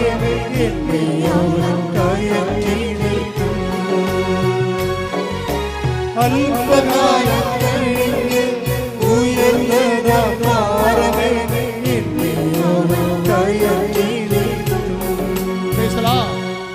ക്രിസ്തുവിനെ സ്വീകരിക്കാൻ പറ്റുന്ന രീതിയിലേക്ക് ഇവൻ്റെ ആധ്യാത്മികമായ ആ ജീവിതത്തിൻ്റെ കോൺഫിഡൻസ് തകർത്തുകൊണ്ട് ഒരു ജോലി പോയി. ജോലി പോയപ്പോൾ എന്തു ചെയ്യും? ഓട്ടോമാറ്റിക്കായിട്ട് മിഥുൻ്റെ അപ്പനും മകനും കൂടി ഇരിക്കുകയാണ്. സങ്കടമായ കുടുംബത്തിൻ്റെ പാത്തോസ് വായിക്കുന്ന സമയമാണ്, സങ്കടസീനാണ്. ജോലി പോയി. ഇനി അപ്പന് മരുന്നിന് പ്രശ്നമുണ്ട്, കടക്കാർക്ക് പറ്റുകടി പീടികയിൽ ബില്ല് വരും, പല പല പ്രശ്നങ്ങളാണ്. ഇനി ഇടയ്ക്ക് വല്ല ജ്ഞാനസ്ഥാനം, കല്യാണം ഒക്കെ വന്നാൽ കടം മേടിക്കേണ്ടി വരും, മറ്റുള്ള മുമ്പിൽ ചോദിക്കേണ്ടി വരും, പല പ്രശ്നമാണ്. ഇതൊക്കെ അപ്പനും മകനും കൂടി അങ്ങനെ സങ്കടപ്പെട്ടുകൊണ്ടിരിക്കുന്ന സമയത്ത് ഇളം തന്നെ ഇരുന്ന് സംസാരിക്കുകയാണ്. അപ്പനും തമ്മിൽ ഒരു കൂട്ടാണ്. എന്താ കാര്യം? ഇവൻ വിദേശത്ത് പോകാത്തതിൻ്റെ കാര്യം അപ്പനെ നോക്കാൻ വേണ്ടി, വീട്ടിൽ നിൽക്കാൻ വേണ്ടി ആണ് ഈ വിദേശത്ത് പോകാത്തത്. അങ്ങനെയുള്ള മക്കളുണ്ട് കേട്ടോ. അവൻ പറയുന്നുണ്ട്, എൻ്റെ അപ്പനെയും അമ്മനെയും നോക്കാൻ വേണ്ടിയാണ് ഞാൻ പുറത്ത് ജോലി വേണ്ട, എനിക്ക് ഞാൻ അകത്ത് മതിയെന്ന് എപ്പോഴും ദൈവത്തോട് പറഞ്ഞുകൊണ്ടിരിക്കണേ. അപ്പോൾ ഇത് പറയുന്നത് അപ്പനും മകനും കൂടി ഇരുന്ന് ഇളഞ്ഞിരുന്നുണ്ട് ഈ കഥ പറയുകയാണ്. മകൻ എന്ത് ചെയ്യോടാ? ഇല്ല ദൈവം. അപ്പോൾ അപ്പം പറയും, നീ ഉടമ്പെടുക്കടാ, ഞാനല്ലേ ഇപ്പോൾ ഉടമ്പെടുത്തിരിക്കണത്, നീ ഉടമ്പെടുക്കടാ എന്ന് പറയും. കാര്യം ഉടമ്പടി കുഞ്ഞ് ഓടിക്കാളാണ്. നീ ഉടമ്പടി എടുക്കടാന്ന് പറഞ്ഞില്ല, പെട്ടെന്ന് ഇതും പറയുകയാണ്, അമ്മ ഞങ്ങളുടെ അടുത്തിരിക്കണ പോലെയൊക്കെ തോന്നി, വല്ലാത്തൊരു മുല്ലപ്പൂവിൻ്റെ വലുത്. അപ്പനത് പറയുകയും വല്ലാത്ത ഒരു മുല്ലപ്പൂവിൻ്റെ സുഗന്ധം. എന്നിട്ട് ഇതും പറയണത് അമ്മ ഞങ്ങളുടെ അരികിൽ ഇരിപ്പുണ്ടായിരുന്നു അന്ന്. അപ്പം അപ്പൻ പറയണത് കേക്ക് മകനെ, അതാണ് ശരി, എനിക്ക് നിൻ്റെ ജീവിതത്തിൽ പ്രവർത്തിക്കാൻ ആഗ്രഹമുണ്ട്, നീ ഇങ്ങനെയുള്ള ജീവിക്കണവനല്ല, ഇതിനേക്കാൾ ഉപരി ആധ്യാത്മികമായ ഉയരങ്ങളിൽ ക്രിസ്തുവിൻ്റെ കൃപ ആർജിക്കേണ്ടവനാണ്. അതുകൊണ്ട് ഇതാണ് സമയം. ഉടനെ മിഥുൻ പിറ്റേ ദിവസം തന്നെ വന്ന് ഉടമ്പടി എടുത്തത്. ഉടമ്പടി എടുത്തപ്പോൾ എന്നെ സംഭവിച്ചതെന്ന് വെച്ച് കഴിഞ്ഞാൽ, പ്രവടാന്ന് 3 കമ്പനി കേരളത്തിൽ തന്നെ വിളിച്ചവനെ ഒരു കമ്പനി തട്ടിക്കളഞ്ഞ്. എന്താ കാര്യം? ആ കമ്പനിക്കാരൻ ചോദിക്കുന്ന ഇൻ്റർവ്യൂവിന് ഫേസ് ചെയ്യാൻ പറ്റത്തില്ല. സെക്കൻഡ് ഫേസ് ആകുമ്പോൾ എല്ലാവരും തോറ്റുപോകും. 1000 പേര് വേണമെങ്കിൽ അവർ 1 പേര് 2 പേരെ വേണമെങ്കിൽ അവർ 1000 പേരെ വിളിക്കുന്നേ ഉള്ളൂ. ഭയങ്കര പ്രശ്നമാണ്. അപ്പോൾ അവിടെ പോകണമെന്ന് തീരുമാനിച്ചു. ബാക്കി 2 കമ്പനി അവർ ഇൻ്റർവ്യൂ അറ്റൻഡ് ചെയ്ത്. 2 കമ്പനി ഇൻ്റർവ്യൂ അറ്റൻഡ് ചെയ്ത് കഴിഞ്ഞപ്പോൾ 2 നല്ലതാണ്, പക്ഷേ ഉറപ്പില്ല. കാര്യം വിളിക്കണില്ല, അവർ വിളിക്കണില്ല, അതാണ് സംഭവം. ഇനി അമ്മ ടൈം മാത്രമായത് കാരണം എന്താ ചെയ്തിരിക്കണമെന്ന് അറിയാമോ? ഈ 3 കമ്പനിയുടെയും ഇൻ്റർവ്യൂ വരണ ടൈം നോക്കണം. ഒന്ന് 9 മണിക്ക് ഓടിയെത്താൻ പറ്റിയ ടൈമാണല്ല. രണ്ടാമത്തത് 12 മണിക്ക്. ഇവിടുത്തെ ഇൻ്റർവ്യൂ കഴിഞ്ഞ് അടുത്ത ഇൻ്റർവ്യൂവിന് പോകാം. 9 മണിക്കാണെങ്കിൽ തെണ്ടിപ്പോയനാവും. ദൈവം ചെയ്യാനുള്ള ചില കാര്യങ്ങളുണ്ട്, അത് ദൈവത്തിന് മാത്രമേ ചെയ്യാൻ പറ്റത്തുള്ളൂ. അത് നമ്മൾ അറിയണം. ദൈവത്തിന് എന്തിനു വേണ്ടിയാണെന്ന് ചോദിച്ചു കഴിഞ്ഞാൽ, ദൈവം ആധ്യാത്മിക ഒരു AI ആണ്. അതായത് പ്രോഗ്രാം ചെയ്യും. സമയ ഘടികാരം നെഞ്ചുചാർത്തി പ്രത്യക്ഷപ്പെട്ട സമയത്തിൻ്റെ സഞ്ചാരി മാതാവ് നിൻ്റെ സമയത്തെ പ്രോഗ്രാം ചെയ്യും. ഒന്ന് 9 മണിക്ക്, ഒന്ന് 12 മണിക്ക്, ഒന്ന് 4:30 മണിക്ക്. എങ്ങനെയുണ്ട് പരിപാടി? ഇത് ആർക്കും ചെയ്യാൻ പറ്റുമോ? 3 കമ്പനിയിൽ നിന്ന് ഇവന് ഓടിയെത്താൻ പറ്റുന്ന രീതിയിലാണ് ഇൻ്റർവ്യൂ അറേഞ്ച് ചെയ്തിരിക്കുന്നത്. അപ്പോൾ അവൻ ഉടമ്പടിയിലായി. ഉടമ്പടി വർക്കൗട്ട് ചെയ്യാൻ തുടങ്ങി. സമയത്തെ ദൈവം ഇടപെട്ട് കഴിയുമ്പോൾ അതിൻ്റെ അർത്ഥം ഉടമ്പടി ഒരു ബാക്ക് സ്റ്റിയറിങ്ങിലായി. അമ്മയെ പുറകിലിരുന്ന് സ്റ്റിയർ ചെയ്യാൻ തുടങ്ങി ആളെ. അതുകൊണ്ടാണ് ഈ ഉടമ്പടി ടൈം ഇങ്ങനെ കറക്റ്റ് ചെയ്ത് വരണത്. അപ്പോൾ ഇവന് 1ാമത്തെ ഉടമ്പടിക്ക് 9 മണിക്ക് പോയി. 1ാമത്തെ ഇൻ്റർവ്യൂ 9 മണിക്ക് പോയി. അവരോട് സംസാരിച്ചു. അവർ ചുമ്മാ ബയോഡേറ്റായി എവിടെയാണ് വർക്ക് ചെയ്തത്, അങ്ങനെ കുറച്ച് ക്യാഷ്വൽ കാര്യങ്ങൾ ചോദിച്ചു. അപ്പോൾ തന്നെ മനസ്സിലായി ഇവരാളെ എടുത്തിട്ടുണ്ട്, നമ്മളെ ആവശ്യമില്ലെന്ന്. അവർ കുറേ ഇൻ്റർവ്യൂവിന് പോയിട്ട് പരിചയമുള്ള ആളല്ല. ഇൻ്റർവ്യൂ ഈസി ആണെങ്കിൽ ഓർക്കുക, എടുക്കാനുള്ള ആളെ എടുത്തിട്ടുണ്ട്, നിങ്ങൾ ആവശ്യമില്ലെന്ന്. അതുകൊണ്ടാണ് അപ്പൻ്റെ പേരെന്താണ് നമ്മൾ ചോദിക്കണത്. അമ്മയുടെ പേരെന്താ, എവിടുന്ന് വരുന്നത്, പണ്ട് എവിടെയായിരുന്നു എന്നൊക്കെ ചോദിക്കും. ഇത്രയേ ഉള്ളൂ. എൻ്റെ അർത്ഥം അവർ ആൾക്കാരെടുത്ത്. 12 മണിക്കുള്ള ഇൻ്റർവ്യൂവിനും സെയിം ക്വസ്റ്റ്യനാണ്. എവിടെയാണ് നേരത്തെ വർക്ക് ചെയ്തത്, അവിടുന്ന് പോരാൻ കാര്യം എന്താ, എങ്ങനെ അവിടെ ജോലി നഷ്ടപ്പെട്ടത്, അത്രേ ഉള്ളൂ. വേറെ ഒന്നും ചോദിക്കും. ഇവൻ്റെ കലിബറോ ഇവൻ്റെ എക്സ്പീരിയൻസോ ഒന്നും അത് ചോദിക്കണ്ട. ഇവൻ്റെ സർട്ടിഫിക്കറ്റ് തുറന്നു നോക്കണില്ല. അതൊക്കെ ഞങ്ങൾ നേരത്തെ കണ്ടതാണ്, അതിലെ നിങ്ങൾ വിളിച്ചതെന്ന് പറയും. അത്രേ ഉള്ളൂ. അപ്പോൾ ഈ 2 കമ്പനിയിലും ആളെ നേരെ എടുത്തതാണ്. 3ാമത്തെ കമ്പനിയിൽ ഇവന് താല്പര്യമില്ല. കാര്യം എന്താണ്, അവിടെ ചെന്നാൽ രക്ഷപ്പെടത്തില്ല. അതുകൊണ്ടാണ് കാര്യം ആ കമ്പനി ഇവൻ അവോയ്ഡ് ചെയ്ത് കൂട്ടിയതാണ്. അതുകൊണ്ട് 12 മണി കഴിഞ്ഞപ്പോൾ തന്നെ ഇവൻ ഉഴപ്പാൻ തുടങ്ങി. ഇനി തീർന്നില്ല, ഇൻ്റർവ്യൂ തീർന്നില്ല. പക്ഷെ 4 മണിയായപ്പോൾ തന്നെ ഈ കമ്പനിയിൽ നിന്ന് 3ാമത്തെ കമ്പനിയിൽ നിന്ന് അവനെ വിളിച്ചു. കാര്യം ഈ ഉടമ്പടിയുടെ പ്രശ്നം പറയണത്, അമ്മ ഒരു 1 way or other മദർ ഞങ്ങളുടെ കൂടെ കമ്മ്യൂണിക്കേറ്റ് ചെയ്യുന്നുണ്ട്. എനിക്കത് മനസ്സിലാകാൻ വേണ്ടി മാത്രം ഞാൻ ഉടമ്പടി അത്ര വളർന്നില്ലല്ലോ. അമ്മ ഞാനും അപ്പനും കൂടി ഇൻ്റർവ്യൂവിന് വേണ്ടി പുറത്തിറങ്ങിയപ്പോൾ തന്നെ ഞങ്ങൾക്ക് മുമ്പിൽ മഴമില്ലി വീശിയടിച്ചെന്ന് പറയും. ഉടമ്പടി ഭയങ്കര സംഭവമല്ലേ. അത് അമ്മയെ കയ്യൊപ്പുള്ള സാധനമാണെങ്കിൽ അപ്പം തന്നെ ഉടമ്പടിയുടെ അടയാളമാണല്ലോ മഴവില്ല്. അപ്പനും ഞാനും കൂടി വിസ്മയത്തോടെ ഇങ്ങനെ മഴവില്ല് നോക്കി. അത് മറിയാതെ അമ്മയായി സാന്നിധ്യമായി നിന്നു. 4 മണിയായപ്പോൾ 3ാമത്തെ സ്ഥലത്ത് നിന്ന് തന്നെ വിളിച്ചു. എനിക്ക് പോകാൻ താല്പര്യമില്ല. ഞാൻ പറഞ്ഞു ഞാൻ വളരെ അകലെയാണ്, മറ്റൊരു ഇൻ്റർവ്യൂ പങ്കെടുത്തുകൊണ്ടിരിക്കുകയായിരുന്നു, അത് കഴിഞ്ഞതേ ഉള്ളൂ, ഇനി ഓടിയെത്തുമ്പോൾ 4:30 മണിയാകും, അല്ലെങ്കിൽ ചിലപ്പോൾ കഴിഞ്ഞു പോകും, സാരമില്ല നിങ്ങൾ വരാൻ പറഞ്ഞു. 4:30 മണിയായപ്പോൾ ഇവൻ ഒരിടത്തും എത്തിയിട്ടില്ല, ഓടിക്കൊണ്ടിരിക്കുകയാണ്. അപ്പോൾ കമ്പനിയിൽ നിന്ന് വിളിച്ചു, നിങ്ങളുടെ ടൈമാണല്ലോ എന്ന് പറഞ്ഞു. അപ്പോൾ പറഞ്ഞ് ഞാൻ എൻ്റെ അവസ്ഥയിലാണ്, കുഴപ്പമില്ല നിങ്ങൾ വരാൻ പറഞ്ഞു. 4:30 മണിക്കുള്ള ഇൻ്റർവ്യൂവിന് അവൻ ചെല്ലുമ്പോൾ ആ സ്ലോട്ടിൽ അവൻ മാത്രമേ ഉള്ളൂ. 5 മണിക്കാണ് അവിടെ എത്തണത്. 5 മണിക്ക് ഇവനോട് ഇൻ്റർവ്യൂ ചോദിച്ചു. വ്യാപകമായ രീതിയിൽ ഭയങ്കര അനലൈസ് ചോദ്യങ്ങൾ ചോദിച്ചു. കുറേ നേരം നിന്ന് വിടുമ്പോഴും പിറ്റേ ദിവസം ഇവന് അപ്പോയിൻമെൻറ്റ് ഓർഡറായി. അതെന്താ പ്രശ്നം, അത് നിങ്ങളൊന്ന് ചിന്തിച്ച് നോക്കണം. അതായത് ഈ ഉടമ്പടി ഇവൻ ഈ കമ്പനി ജോലി ഇവൻ ഉപേക്ഷിച്ചതാണ്. അവരെടുക്കാനുള്ള ആളെ എടുത്തായിരുന്നു. ആ കമ്പനി 3ാമത്തെ കമ്പനി എടുക്കാനുള്ള ആളെ ഓൾറെഡി എടുത്തതാണ്. ഇവൻ എടുക്കേണ്ട കാര്യമില്ല. മാതാവ് അവൻ്റെ ആ മുറി കയറിയിട്ട് ഇവന് വേണ്ടി ഇവരെ വെയിറ്റ് ചെയ്തുകൊണ്ടിരിക്കുകയാണ്. ഇവന് ജോലി കിട്ടിക്കഴിഞ്ഞപ്പോൾ ഇവൻ അവിടുത്തെ ക്ലർക്കിനോട് ചോദിച്ചു, എൻ്റെ സ്ലോട്ടിൽ എത്ര പേരുണ്ടായെന്ന് ചോദിച്ചു. ക്ലർക്ക് പറഞ്ഞു, നിങ്ങളുടെ സ്ലോട്ടിൽ നിങ്ങൾ മാത്രമേ ഉള്ളൂ, നിങ്ങൾക്ക് വേണ്ടിയാണ് കമ്പനി 1 മണിക്കൂർ വെയിറ്റ് ചെയ്തതെന്ന്. കമ്പനി വെയിറ്റ് ചെയ്തതല്ല, കമ്പനിയെ വെയിറ്റ് ചെയ്യിച്ചതാണ്.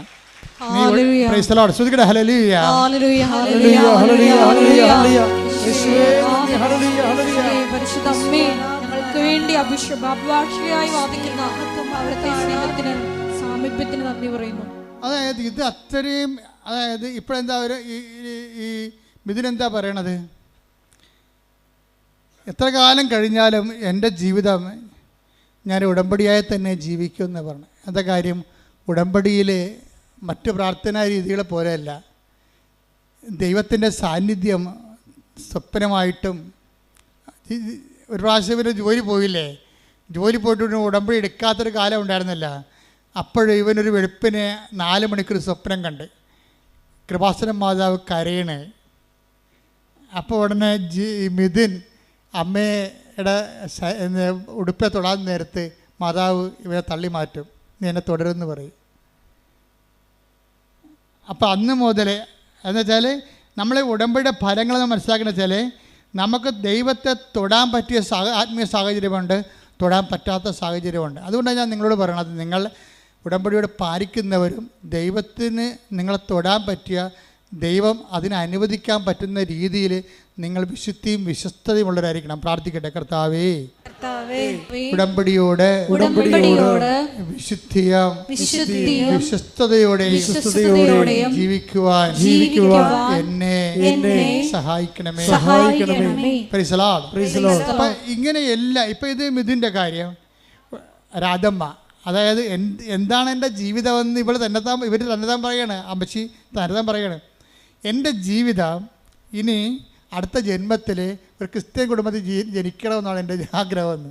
എന്നിട്ട് ക്രിസ്ത്യാനിയായിട്ട് ജീവിക്കണം എന്ന് വെച്ചാൽ അവരങ്ങനെ പറയാൻ കാരണം വെച്ച് കഴിഞ്ഞാൽ അതിൻ്റെ പ്രധാനപ്പെട്ട കാരണം ഇവർ ചെയ്യുന്ന എല്ലാ കാര്യങ്ങളും. ഇപ്പോൾ ആദ്യം തന്നെ ഇവർ സങ്കടപ്പെട്ട് ഇവിടെ തന്നെ എന്താ, മകൻ മദ്യപാനിയാണ്, ഭാര്യയെ തല്ലുന്നു, കുടുംബത്തിൽ സമാധാനം ഇല്ല എന്ന് പറയുമ്പോൾ ഉടമ്പടി എടുക്കുമ്പോൾ തന്നെ ആ ആഴ്ച തന്നെ അവൻ്റെ മദ്യപാനം മാറി, അവൻ വിദേശത്ത് ജോലിക്ക് പോയി, അവന് പണമായി. രാധമ്മ വന്നതെന്ന് വെച്ച് കഴിഞ്ഞാൽ ഇത് അവസാനത്തെ സ്ഥലമാണ്, ഇതുകൊണ്ട് എൻ്റെ ജീവിതത്തിൽ തീർപ്പുണ്ടാകുമെന്ന് ആഴമായ ബോധ്യത്തിലാണ് വർക്ക് ചെയ്യണത്. പിറ്റേ ദിവസത്തിന് ആ ഫയൽ എടുക്കുകയാണ്, ഒപ്പിട്ട് മാറുകയാണ് കാര്യങ്ങളെല്ലാം. നിങ്ങൾക്കറിയാം, അമ്മയ്ക്ക് അധികം സമയമൊന്നും വേണ്ടല്ലോ. പിന്നെ രാധമ്മക്ക് ഒരു കാര്യം വെച്ചായി, ഇതെന്നെ സ്ഥലം ആരോടും പറയാതെ എല്ലാ ചൊവ്വാഴ്ച ഇവിടെ വരും, പട്ടിണി ഇരുന്ന് പ്രാർത്ഥിച്ചിട്ട് പോകും. അവിടെ വന്നിരുന്ന് മാതാവിൻ്റെ മുഖത്ത് നോക്കി പട്ടിണി ഇരുന്ന് പ്രാർത്ഥിച്ചിട്ട് പോകും. 9ാമത്തെ ചൊവ്വാഴ്ച പോയപ്പോൾ, 9ാമത്തെ ആരും പറയില്ല, ഞങ്ങളും പറഞ്ഞിട്ടില്ല ഇവിടെ വരാനോന്ന്. അപ്പോഴേ ഇവർ ഒറ്റക്കെടുക്കുന്ന തീരുമാനമാണ്. ചിലർ ദൈവം ഒറ്റക്ക് നയിക്കും. അവർ ഓക്കെ ആണെങ്കിലേ അടുത്ത പടി, അടുത്ത സ്റ്റെപ്പിലേക്ക്, അടുത്ത ക്ലാസ്സിലേക്ക് ദൈവം തന്നെ അവരെ കൂട്ടിക്കൊണ്ട് പോകും.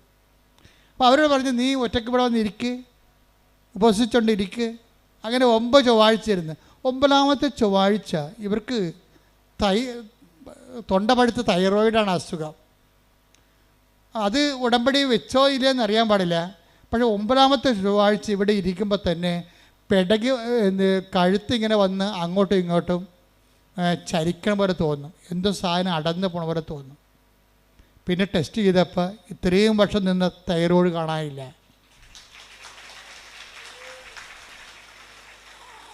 അപ്പോഴവർക്ക് പിന്നെ അവരുടെ വിശ്വാസം പെരുകിയില്ലേ. അവരുടെ വീട്ടിൽ ചേടത്തിയോ ഉണ്ട് ആണെന്നത്. അപ്പോൾ അവർക്ക് നടക്കാൻ പാടില്ല. അവർ കുണ്ടളം കാഴ്ച കിടക്കുന്ന പോലെ അവരുടെ വെരിക്കോസ് ഇങ്ങനെ കറുത്ത് പോലെ ഇങ്ങനെ കഷ്ണം പോലെ തൂങ്ങുകയാണ്. ഭയങ്കര വേദന. അപ്പോൾ ഇവരെന്നാ ചെയ്യണത്? ഇവർക്ക് തന്നെ പ്രേക്ഷിത ശക്തി കിട്ടി. നിങ്ങളുടെ പേഴ്സണൽ എംപവറിങ്ങിന് വേണ്ടിയാണ് നിങ്ങളുടെ കൂടെ ഈ പത്രം പ്രേക്ഷിത പ്രവർത്തനമായിട്ട് കൊടുക്കുന്നത്. അപ്പം മിഥുൻ എന്നോട് പറഞ്ഞ് ഇവിടെ സാക്ഷ്യം പറഞ്ഞാൽ എന്തറിയാവോ, ഈ പത്രം നിങ്ങളെ കൊടുക്കണത് ഇവിടെ പറയണ പോലെയല്ല ഞാനും എൻ്റെ അപ്പനും കൊടുക്കണത്. നിങ്ങളിവിടെ പറയണത് പള്ളി കൊണ്ടേ കൊടുക്കുക, അല്ലെങ്കിൽ വേറെ എവിടെയും ഓട്ടോറിക്ഷക്കാർക്ക് കൊടുക്കുകയില്ലേ. ഞങ്ങളങ്ങനെയല്ലേ ചെയ്യണത്. ഞാനും അപ്പനും കൂടി പത്രം കൊണ്ട് പോകും. അപ്പം പുറകെ ഇരിക്കും, ഞാൻ ബൈക്ക് ഓടിക്കും. എന്നിട്ട് ഞങ്ങൾ ഓരോ വീട്ടിലും പോയിട്ട് ഓരോ അത്ഭുതവും പറയും. ഇപ്പം മിഥുനും അപ്പനും ചെയ്യണത് എന്താണ്? അവർ ബൈക്കൊക്കെ കയറി, മകൻ ബൈക്ക് ഓടിക്കും, അപ്പം പുറകെ ഇരിക്കും. ജോലിയും പോയി, എല്ലാം പോയി, കടത്തിലായി പ്രയാസപ്പെട്ട് ജീവിക്കുകയാണ്. പക്ഷേ അവരവരുടെ വിശ്വാസത്തിന് വിളക്ക് പിന്നെ എണ്ണ ഒഴിച്ച് കത്തിച്ചുകൊണ്ടിരിക്കും. എന്നിട്ട് ഓരോ വീട്ടിൽ ചെന്നുവെച്ചും അവരോട് പറയും, ഇന്നലെ കൃപാസനത്തിൽ ഇന്ന അത്ഭുതം നടന്ന്. എന്നിട്ട് ഇവൻ അതിൻ്റെ സ്റ്റാറ്റസ് എടുത്തിടും. കൃപാസനത്തിൽ നടന്ന് ഏറ്റവും നല്ല അത്ഭുതം നോക്കിയിട്ട് സന്നദ്ധരെടുത്തിട്ട് സ്റ്റാറ്റസ് എടുത്തിടും. അതെല്ലാവർക്കും ഷെയർ ചെയ്യും. അപ്പോൾ ഇത് രണ്ടും കൽപ്പിച്ച് ദൈവത്തിന് വേണ്ടി അങ്ങോട്ട് ജീവിക്കുകയാണ്. ദൈവത്തിന് വേണ്ടി ജീവിക്കുകയാണ്. അമ്മ ഇവിടെ പ്രത്യക്ഷപ്പെട്ടതിൻ്റെയും അതനുസരിച്ചുകൊണ്ട് മനുഷ്യൻ്റെ കണ്ണുനീരൊപ്പിയെടുത്തുകൊണ്ട് അവനെ ആശ്വസിപ്പിക്കാൻ പോകുന്ന സദ്വാർത്ത നിങ്ങളുടെ അനുഭവങ്ങളിലൂടെ മറ്റുള്ളവർ കൈമാറേണ്ടതാണ്. അത് ആത്മാർത്ഥമായിട്ട് ചെയ്യാം, പേടിച്ചൊക്കെ ചെയ്യാൻ പറ്റും. അപ്പോൾ ആത്മാർത്ഥമായിട്ട് ചെയ്യണത് സംബന്ധിച്ചിടത്തോളം ദൈവവും അവൻ്റെ കാര്യത്തിൽ അതേപോലെ തന്നെ കമ്പനിയിൽ പോയി, വിളിക്കാത്ത കമ്പനി, കിട്ടാത്ത ജോലിക്ക് അവനെ മാത്രം വിളിപ്പിക്കാൻ വേണ്ടി അമ്മ പോയി കാത്തു നിൽക്കാൻ അവിടെ. ദൈവം അതുപോലെ എൻ്റെ അപ്പുറത്തും ചെയ്യുന്ന ആളാണെന്ന് ഈ കുരിശുരൂപം കാണുമ്പോൾ ഏത് കഴുതക്കും മനസ്സിലാവും. കുരിശുരൂപം, ഞാൻ എന്താ കുരിശുരൂപം എങ്ങനെ വെച്ചിരിക്കണത്? എൻ്റെ ജീവിതത്തിൻ്റെ ഒരു ആവേശമാണ്. എന്താണ്? ദൈവം നിന്നെ വീണ്ടെടുക്കാൻ, നീ ഒറ്റ ആളാണെങ്കിൽ പോലും നിന്നെ വീണ്ടെടുക്കാൻ ദൈവം ഏതറ്റം വരെയും പോകും എന്നുള്ളതിൻ്റെ അല്ലേ കുരിശുരൂപം നമ്മളെ പഠിപ്പിക്കുന്ന പാഠം എന്ന് പറയുന്നത്. ദൈവസ്നേഹത്തിൻ്റെ ഏറ്റവും തുറന്നൊരു വായനാ പുസ്തകമാണ് കുരിശുരൂപം. അതുപോലെ അത് കണ്ട് മനസ്സിലാക്കിയിട്ടല്ലേ നമ്മൾ വിഷമമുള്ളവൻ ദൈവത്തിൽ ആശ്രയിക്കണത്. പക്ഷെ അത് ആശ്രയം സത്യസന്ധമാണെന്ന് ദൈവത്തിന് തോന്നണം. അതാണ് പ്രശ്നം. ആശ്രയം സത്യസന്ധമാണെന്ന് ദൈവത്തിന് തോന്നിക്കഴിഞ്ഞാൽ പിന്നെ നിങ്ങൾക്ക് തിരിഞ്ഞു നോക്കേണ്ടി വരത്തില്ല. രാധമ്മ എന്താ ചെയ്യണത്? രാധമ്മ എല്ലാ വീട്ടിലും ഇതുപോലെ പാവപ്പെട്ടവളാണേ, അവളില്ലാത്ത ഭക്ഷണം ഉണ്ടാക്കി വീടുകളിലൊക്കെ രോഗികളെല്ലാം കൊടുക്കും. എന്നിട്ട് കൃപാസനം മാതാവിനെക്കുറിച്ച് അവരോട് സംസാരിക്കും. സങ്കടം വരുന്ന എല്ലാ മനുഷ്യരോടും പരിഹാരമായിട്ട് രാധമ്മ പറയണത് കൃപാസനം മാതാവിനെക്കുറിച്ചും അവൾക്കുണ്ടായിരുന്ന അനുഭവമാണ് പറയണത്. അത് പറഞ്ഞ് അവസാനം അങ്ങനെ സുവിശേഷം കൈമാറാൻ വേണ്ടി ആഗ്രഹിക്കുന്നവനെ ദൈവം അടയാളം കൊടുക്കും. അടയാളം അത്ഭുതം പറഞ്ഞത് അങ്ങനെയാണ്. അല്ല വെറുതെ കുത്തിയിരുന്ന അടയാളം കൊണ്ട് അത്ഭുതം ഉണ്ടാകത്തില്ല. Take the word of God. റോമ 15:18 എടുത്തേ. റോമ 15:18. വിജാതിയരുടെ അനുസരണം നേടിയെടുക്കേണ്ടതിന് പറഞ്ഞ വിജാതിയരുടെ അനുസരണം നേടിയെടുക്കേണ്ടതിന് വാക്കാലും പ്രവൃത്തിയാലും അടയാളങ്ങളുടെയും അത്ഭുതങ്ങളുടെയും ബലത്താലും പരിശുദ്ധാത്മാവിന്റെ ശക്തിയാലും ഞാൻ വഴി ക്രിസ്തു പ്രവർത്തിച്ചവയൊഴികെ ഒന്നിനെക്കുറിച്ചും സംസാരിക്കാൻ ഞാൻ തുനിയുകയില്ല. അതാണ് അപ്പോസ്തലിക പ്രഭാഷണം എന്ന് പറയണത്. വേറെ ഒന്നിനെ കുറിച്ചും പറയത്തില്ല. അതായത് സുവിശേഷ കൈമാറ്റത്തിന് ഒരു മീറ്റർ ഉണ്ട്. എന്താ അതിന്റെ മീറ്റർ? എന്താണ്? ഒന്നിന് വായിച്ചേ. വിജാതിയരുടെ അനുസരണം നേടിയെടുക്കേണ്ടതിന് അവന് വിശ്വാസം നേടിയെടുക്കണം. അവൻ വചനത്തെ വിശ്വസിക്കണം, വചനത്തെ അനുസരിക്കണം. അനുസരണം നേടിയെടുക്കണമെങ്കിൽ എന്ത് ചെയ്യണം? വിജാതി അനുസരണം നേടിയെടുക്കാൻ വേണ്ടി ഞാൻ എന്ത് ചെയ്യണം? വാക്കാലും പ്രവൃത്തിയാലും. വാക്കും പ്രവൃത്തിയും ഉടമ്പടിയാണത്. അടയാളങ്ങൾ ഉണ്ടാവും, അത്ഭുതങ്ങളുടെയും ബലത്താലും പരിശുദ്ധാത്മാവിന്റെ ശക്തിയാലും ഞാൻ വഴി ക്രിസ്തു പ്രവർത്തിച്ചവയൊഴികെ ഒന്നിനെക്കുറിച്ചും സംസാരിക്കാൻ ഞാൻ തുനിയുകയില്ല. അപ്പൊ ഞാൻ വഴി ക്രിസ്തു പ്രവർത്തിച്ച ഇല്ലെങ്കിൽ നിങ്ങൾ ഉടമ്പടിയിലല്ല. ഒരാൾ ഉടമ്പടിയിലാണോ ഇല്ലയെന്ന് നമുക്ക് എങ്ങനെ അറിയാൻ പറ്റുമെന്ന് വെച്ചാൽ അവർ വഴി ക്രിസ്തു പ്രവർത്തിക്കണം. എങ്ങനെ ക്രിസ്തു പ്രവർത്തിക്കേണ്ടത് എങ്ങനെയാ? ഇപ്പോൾ രാധമ്മയുടെ കാര്യം എടുക്കുക. എന്താണ്? ഈ കുണ്ടളം കാച്ചക്കണ പോലെ വേരിക്കോസ് മൊത്തം കറുത്ത് കിരിക്കുകയാണ്. രാധ എന്താ പറയണത്? രാധ പോയി ഉടമ്പടി ഉപ്പും ഉടമ്പടി തൈലവും കൊണ്ടുവന്നിട്ട് ഈ കാലിൽ അങ്ങോട്ട് തേച്ച് കൊടുക്കും. 10-12 കൊല്ലമായ വേരിക്കോസാണേ. കാലെന്നിട്ട് മരവിച്ചിട്ട് കഴച്ചിട്ട് തലയെ വെച്ചിട്ട് കിടന്ന നിലയം പിടിച്ച് കിടന്ന് ഉറങ്ങണ വ്യക്തിയാണ്. വേറെ ആരുമല്ല അവിടെ ചെന്നിരിക്കണത്, ഇവർ മാത്രം. ഈ പാവപ്പെട്ട ചേച്ചി ഈ ഉടമ്പടി തൈല ഉപ്പ് എടുത്തിട്ടുണ്ട്, അവരുടെ കാലെ പെട്ടി കൊടുക്കും. വിശ്വപ്രമാണം ചൊല്ലി 3-ാം ദിവസം ഇത് പുതിയ കാല് പോലെ അങ്ങോട്ട് ഇരിക്കും. ഇപ്പം ആരാണ്? രാധ വഴി ക്രിസ്തു പ്രവർത്തിക്കാൻ, ക്രിസ്തുവിന് പ്രവർത്തിക്കാൻ ആഗ്രഹമുണ്ട്. എല്ലാവരിലൂടെയും പ്രവർത്തിക്കാൻ ആഗ്രഹമുണ്ട്. എല്ലാവരിലൂടെയും ക്രിസ്തുവിന് അടയാളം നൽകാൻ ആഗ്രഹമുണ്ട്. എല്ലാവരുടെയും ക്രിസ്തുവിന് അത്ഭുതങ്ങൾ നൽകാൻ ആഗ്രഹമുണ്ട്. എല്ലാവരെയും ക്രിസ്തുവിൽ മറ്റുള്ള മനുഷ്യരുടെ വിശ്വാസത്തിൽ കൊണ്ടുവരാൻ ആഗ്രഹമുണ്ട്. ഈ കുണ്ടളം കാഴ്ച കിടക്കുന്ന സംഭവങ്ങൾ മാറിക്കഴിഞ്ഞപ്പോൾ രാധമ്മയെടുത്ത് വേറെ ഒരു ചെടുത്തി വന്നിട്ടും പറഞ്ഞു. അവർ വേലക്ക് ജോലിക്ക് പോണ വീട്ടിലെ ചെടുത്തി പറഞ്ഞു, രാധമ്മേ ഒരു സമാധാനമില്ല, ഭയങ്കര പണവും ഭയങ്കര വസ്തുക്കളുള്ള കുടുംബമാണ്. രാജമ്മ പറഞ്ഞ അമ്മ കേൾക്കുമല്ല. ഞങ്ങൾ 16 കൊല്ലമായിട്ട് ഇവിടുത്തെ ഒരു 3 സെൻറ്റ് സ്ഥലത്തിന് വേണ്ടി പാകുടമ്പടി നടക്കാതെ കോടതി കേസ് നടക്കുകയാണ്. 16 കൊല്ലമായിട്ടേ 16 കൊല്ലമായിട്ട് ഈ കുടുംബത്തിൽ കുറേ 8 കുടുംബമാറ്റേ ഉണ്ട്. അവിടെ പാകുടമ്പടിക്ക് 16 കൊല്ലമായിട്ട് കേസുണ്ട്. 3 സെൻറ്റ് സ്ഥലത്തിന് വേണ്ടിയുള്ള തർക്കത്തിലാണ് കേസ് പോണത്. അപ്പോൾ കോടതിയിലാണ് വിഷയം. അപ്പോൾ ഈ വിഷയം രാധമ്മയോട് പറയും, രാധികയോട് പറയും. അപ്പോൾ ഇവരെന്ത് ചെയ്യും? ഇവർ നേരെ പള്ളിയിൽ പോയിരിക്കും. എന്ന് പറയും, ചേച്ചി വിഷമിക്കേണ്ട ആവശ്യമില്ല, ഞാനത് അമ്മയോട് പറഞ്ഞോളാം. കുറച്ച് കഴിഞ്ഞപ്പോൾ ഒരു 3 മണിക്കൂർ കഴിഞ്ഞപ്പോൾ ചേട്ടത്തി വിളിച്ചിട്ട് പറഞ്ഞ്, രാധമ്മ എല്ലാ പ്രശ്നവും തീർന്ന്, മജിസ്ട്രേറ്റ് വന്നിട്ടുണ്ടായിരുന്നു, നിന്നളന്നിട്ട് എല്ലാം തിരിച്ചു, പ്രശ്നം തീർന്നു, ഇനി ഞാൻ വീട്ടിലോട്ട് പോവുകയാണ്, നീ അങ്ങോട്ട് വരാൻ പറയും. പെട്ടെന്നാണ്, എന്ത് സ്പീഡാണെന്ന് നോക്കിയേ. 16 കൊല്ലമാണ് 16 സെക്കൻഡ് കൊണ്ട് തീർക്കണത്. ഇതാരാ തീർക്കണത്? ഒരു പാവപ്പെട്ട ലേഡിയെ ദൈവം ഉപയോഗിക്കുകയാണ്. ആര് സത്യമായി വിശ്വസിക്കുന്നുവോ, ആര് ബോധ്യപ്പെട്ട് കർത്താവിന് വേണ്ടി വേറെ ചെയ്യുന്നുവോ, ആര് ക്രിസ്തുവിനെ കൈമാറാൻ തയ്യാറാകുന്നുവോ, അവരിലൂടെ ദൈവം പ്രവർത്തിക്കും. അപ്പം നിങ്ങളുടെ ഓരോ നിങ്ങളുടെ ഓരോ പ്രേക്ഷിത പ്രവർത്തനങ്ങളും കഴിയുമ്പോൾ നിങ്ങൾ എംപവറിങ്ങിലാണ്, പവർ ചെയ്യുകയാണ്. ദൈവം നിങ്ങളെ പവർ ചെയ്യുകയാണ്. നിങ്ങൾ കർത്താവിന് കൈമാറുന്ന ആളാണെന്ന് കണ്ടാൽ ഉടനെ ദൈവം നിങ്ങൾക്ക് അടയാളം തരാൻ തുടങ്ങും. അടയാളം, അത്ഭുതങ്ങൾ, പരിശുദ്ധാത്മാവിന് നിറവുകൾ. അവരാണ് അവസാനം പറയണത്, ദൈവത്തെ കണ്ടുകൊണ്ട് ഞാൻ ഈ ഉടമ്പടിയിൽ ജീവിക്കുകയാണ്, ഇനിയും ഞാൻ മരണം വരെ ഉടമ്പടി തന്നെ ജീവിക്കും. എന്താ കാര്യം? ദൈവത്തെ തൊടാൻ പറ്റുന്ന ഒരു വഴികളിലൂടെയാണ് അവർ ജീവിതത്തെ സഞ്ചരിച്ചുകൊണ്ടിരിക്കുന്നത്. നിങ്ങൾ ഉടമ്പടിയിലായിരിക്കുന്നവർ ഉടമ്പടിയെ നീതീകരിക്കണം.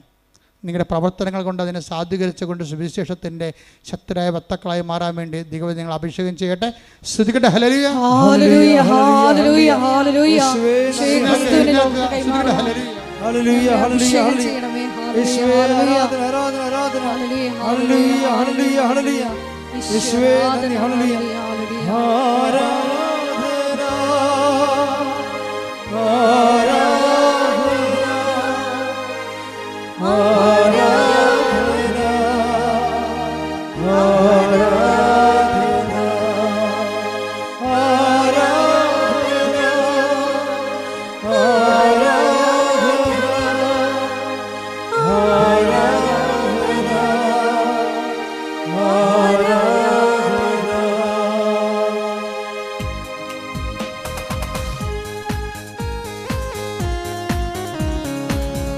കരങ്ങളടിച്ച് ഈശോയ്ക്ക് നന്ദി പറഞ്ഞുകൊണ്ട് നമുക്ക് പ്രത്യേകം പ്രാർത്ഥിക്കാം. വചനത്താലും അഭിഷേകത്താലും നമ്മളെ ധന്യരാക്കി അവിടുത്തെ സ്നേഹത്തിന്, ദേവതാവിന്റെ സ്നേഹത്തിന് നന്ദി പറയാം. എനിക്കായി കരുതുന്നവൻ, ഭാരങ്ങൾ വഹിക്കുന്നവൻ, എനിക്കായി കരുതുന്നവൻ, ഭാരങ്ങൾ വഹിക്കുന്നവൻ, എന്നെ കൈവിടാത്തവൻ, യേശുവിൻ കൂടെയുണ്ട്. എന്നെ കൈവിടാത്തവൻ, യേശുവിൻ കൂടെയുണ്ട്. പരീക്ഷ എന്നെ അനുവദിച്ച പരിഹാരം എനിക്കായി കരുതിയിട്ടുണ്ട്. പരീക്ഷ എന്നെ അനുവദിച്ച പരിഹാരം എനിക്കായി കരുതിയിട്ടുണ്ട്. എന്തിനെന്ന് ചോദിക്കില്ല ഞാൻ, എന്റെ നന്മയ്ക്കായി അറിയുന്നു ഞാൻ. എന്തിനെന്ന് ചോദിക്കില്ല ഞാൻ, എന്റെ നന്മയ്ക്കായി അറിയുന്നു ഞാൻ. എനിക്കായി കരുതുന്നവൻ, ഭാരങ്ങൾ വഹിക്കുന്നവൻ, എന്നെ കൈവിടാത്തവൻ, യേശുവിൻ കൂടെയുണ്ട്. എന്നെ കൈവിടാത്തവൻ, യേശുവിൻ കൂടെയുണ്ട്. സ്തുതിക്കട്ടെ. ഹല്ലേലൂയ, ഹല്ലേലൂയ, ഹല്ലേലൂയ, ഹല്ലേലൂയ. മഹത്വം, മഹത്വം, ആരാധന, ആരാധന. ഹല്ലേലൂയ, ഹല്ലേലൂയ, ആരാധന. അത്ഭുതങ്ങളാലും അടയാളങ്ങളാലും നമ്മുടെ വിശ്വാസ സമൂഹത്തിന്റെ വിശ്വാസത്തെ വീണ്ടും വീണ്ടും സ്ഥിരീകരിക്കണമേ എന്ന് പ്രാർത്ഥിക്കുന്നു. ലോകത്തിന്റെ മുമ്പിൽ വെളിച്ചമായി പ്രശോഭിക്കുവാൻ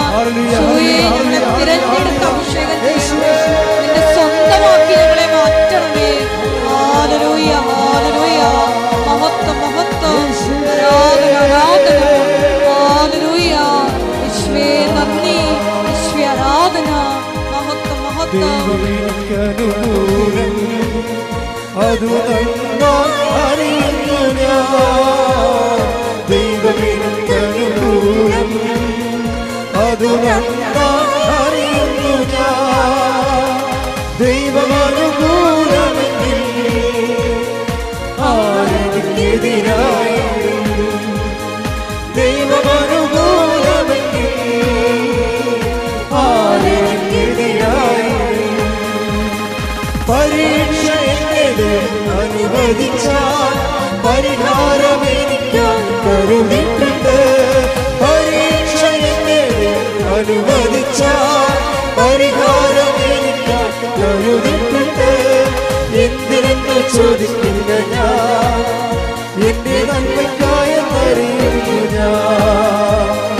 എന്തിനെന്ന് ചോദിക്കില്ല ഞാൻ, എന്റെ നന്മയ്ക്കായെന്നറിയുന്നു ഞാൻ.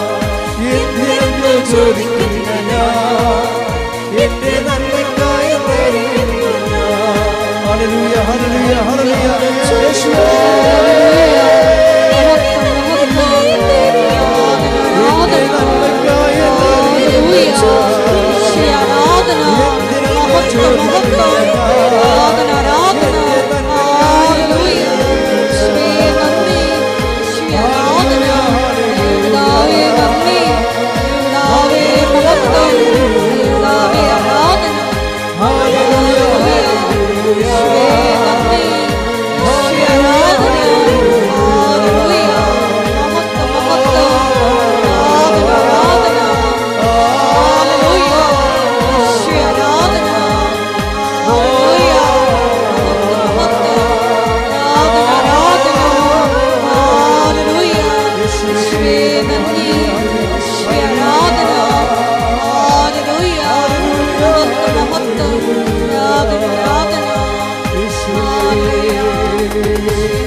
എൻ്റെ പ്രിയപ്പെട്ടവരെ, ഇടത് കൈ നെഞ്ചിലും വലത് കൈ ശിരസിലും വെച്ചുകൊണ്ട് പ്രാർത്ഥിക്കേണ്ട സമയമാണ്. കർത്താവ് അടിപ്പിണ പോലെ വൈദ്യാഘാതം പോലെ ദൈവികമായ ശക്തി ഉച്ച മുതൽ ഉള്ളംകാല് വരെ നിങ്ങളുടെ ആന്തരിക അവയവങ്ങളിലും നിങ്ങളുടെ ബാഹ്യസ്ഥലങ്ങളിലും കർത്താവിൻ്റെ കൃപയാൽ സ്നാനപ്പെടുന്ന വലിയ സമയമാണ്. ശ്രദ്ധിക്കട്ടെ. ഹല്ലേലൂയ ഹല്ലേലൂയ. ശ്രദ്ധിക്കട്ടെ. ഹല്ലേലൂയ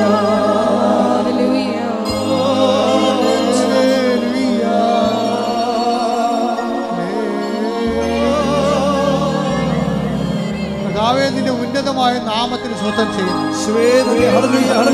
കർത്താവേ, നിന്റെ വിശുദ്ധ പൗരോഹിത്യത്തെ മഹത്വപ്പെടുത്തുന്നു. ഹല്ലേലൂയ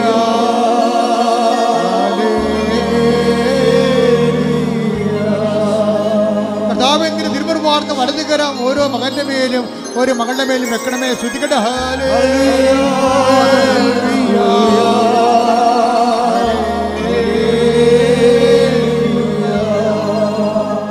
കർത്താവേ, മനുഷ്യന്റെ തലച്ചോറിനെ സ്പർശിക്കണമേ കർത്താവേ. തലച്ചോറ് സിസ്റ്റിനെ സ്പർശിക്കുന്ന കർത്താവേ. തൈറോയിഡിനെ സ്പർശിക്കുന്ന കർത്താവേ. സ്പോണ്ടിലോസിസിനെ സ്പർശിക്കുന്ന കർത്താവേ. തൈറോയിഡിനെ സ്പർശിക്കണമേ കർത്താവേ. ടിപ്പലിനെ സ്പർശിക്കണ കർത്താവേ. നെഞ്ചിനെ സ്പർശിക്കണമേ കർത്താവേ. ശ്വാസകോശങ്ങളെ സ്പർശിക്കണമേ കർത്താവേ. ശ്വാസകോശങ്ങളെ സ്പർശിക്കണമേ കർത്താവേ. ദൈവത്തിന്റെ ശക്തി, ദൈവത്തിന്റെ ശക്തി, ദൈവത്തിന്റെ കരുണ മക്കളിലേക്ക് ആവശ്യിക്കട്ടെ. യേശു ക്രിസ്തുവിന്റെ നാമത്തിൽ സൗഖ്യം പ്രാപിക്കട്ടെ.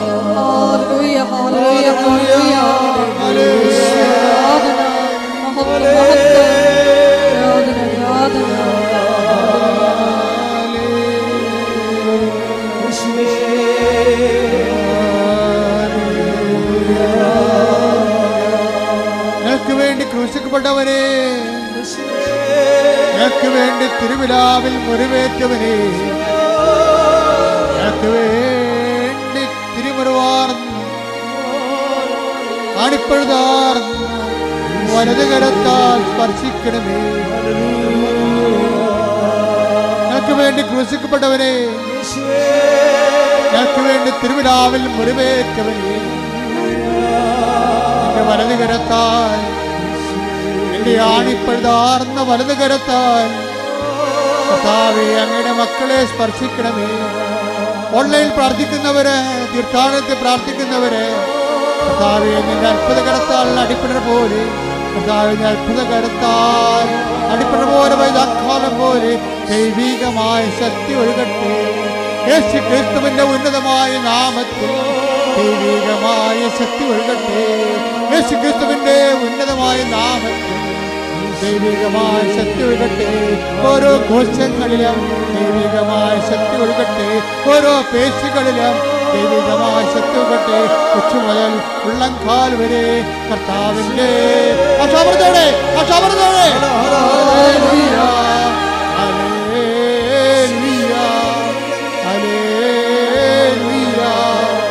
എനിക്ക് വേണ്ടി ക്രൂശിക്കൊണ്ടവരെ, എനിക്ക് വേണ്ടി തിരുവിതാവിൽ മുറിവേറ്റ്, എനിക്ക് വേണ്ടി മൃത്യുടം ചൂടിയവരെ, എനിക്ക് വേണ്ടി മൃത്യുടം ചൂടിയവരെ, നിന്റെ മുഴുക്കിടത്ത് നൽകുന്ന വിശുദ്ധമായ രക്തം കർത്താവേ, നിന്റെ മുഴുക്കിടത്ത് നൽകുന്ന വിശുദ്ധമായ രക്തം കർത്താവേ, കൊച്ചു മുതലുള്ളംകാൽ വരെ പടരട്ടെ.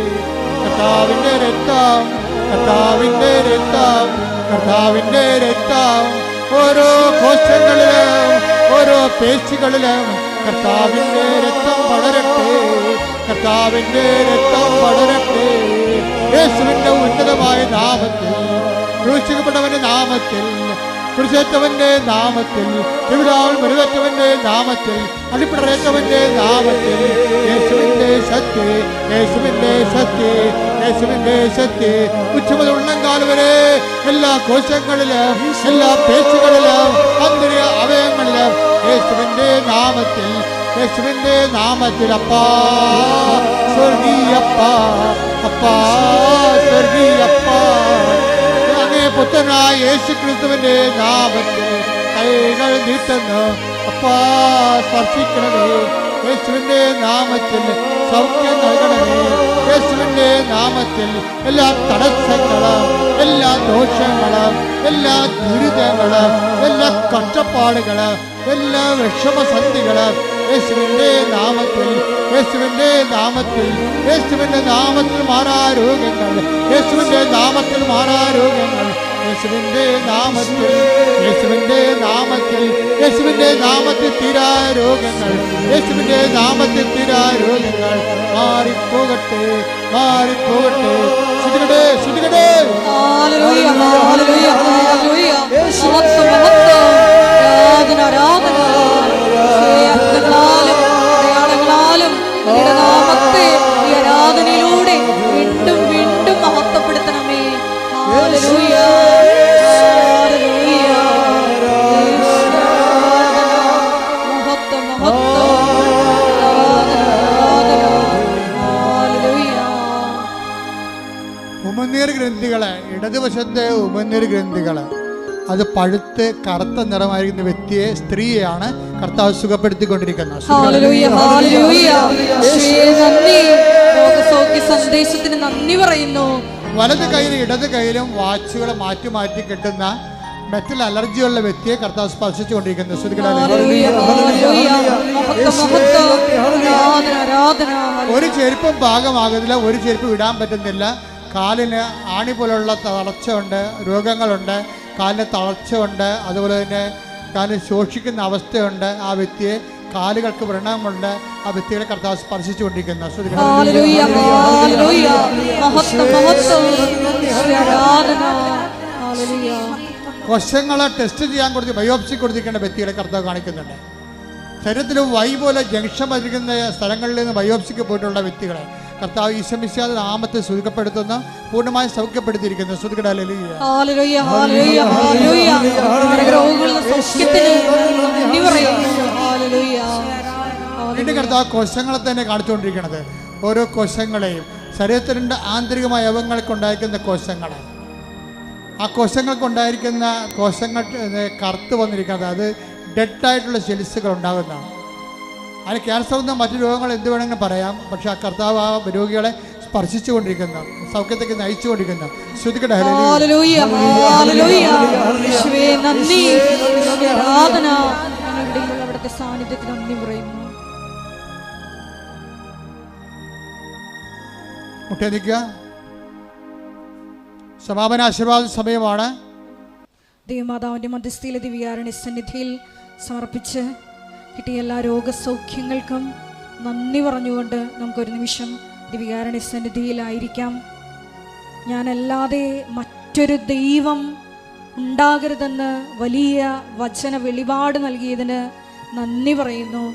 ഈശോയെ, ഏത് ജീവിത സാഹചര്യങ്ങളിലും ക്ലേശ സമയങ്ങളിലും നീയാണ് കർത്താവ് എന്ന് ഉറക്കെ പ്രഖ്യാപിച്ച് ജീവിത സാക്ഷ്യം നൽകുവാൻ ഈ ആരാധനയിലൂടെ ഞങ്ങളെ തിരഞ്ഞെടുത്ത് അഭിഷേകം ചെയ്യണമെന്ന് ഒരു നിമിഷം ഞങ്ങൾ പ്രാർത്ഥിക്കുന്നു.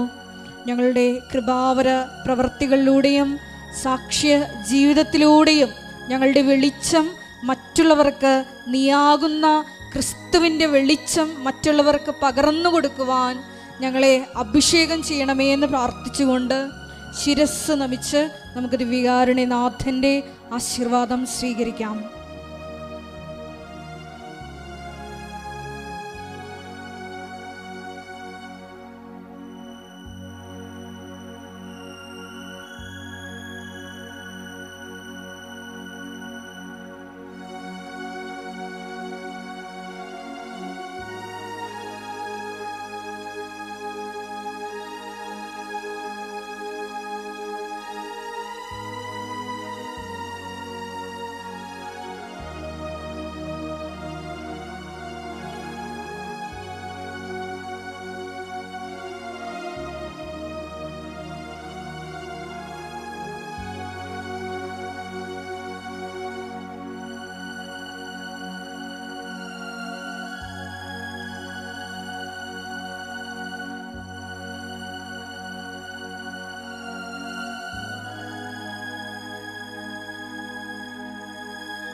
പരിശുദ്ധ പരമ ദിവ്യകാരുണ്യമേ, എന്നും അങ്ങേക്ക് ആരാധന. പരിശുദ്ധ പരമ ദിവ്യകാരുണ്യമേ, എന്നും അങ്ങേക്ക് പരിശുദ്ധ പരമ ദിവ്യകാരുണ്യമേ, എന്നും അങ്ങേക്ക് ആരാധന.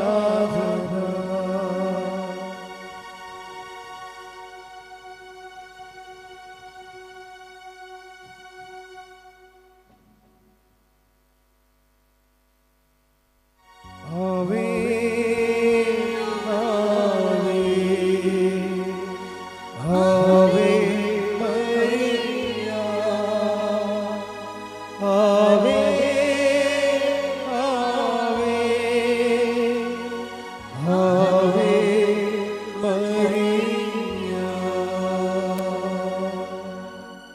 ഒക്ടോബർ 26-ാം തീയതിയാണ് ജപമാല റാലി.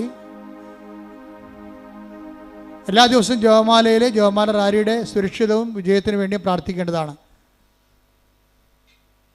വ്യാഴാഴ്ച ദിവസം അച്ഛൻ ഇവിടെ ഉണ്ടാവാത്ത ദിവസമാണ്. വ്യാഴാഴ്ചയും ഞായറാഴ്ചയും കൗൺസിലിംഗ്, അച്ഛൻ്റെ കൗൺസിലിംഗ് ഇല്ല. അച്ഛൻ കാണാൻ വേണ്ടി മാത്രം ഉദ്ദേശിച്ച് വരുന്ന മക്കളെ, രോഗികൾ, ഗുരുതരമായ രോഗികളെ ഓഫീസിൽ നേരത്തെ ചോദിച്ചിട്ട് അച്ഛനുണ്ടോ ഇല്ലയെന്ന് ഉറപ്പ് വരുത്തേണ്ടതാണ്.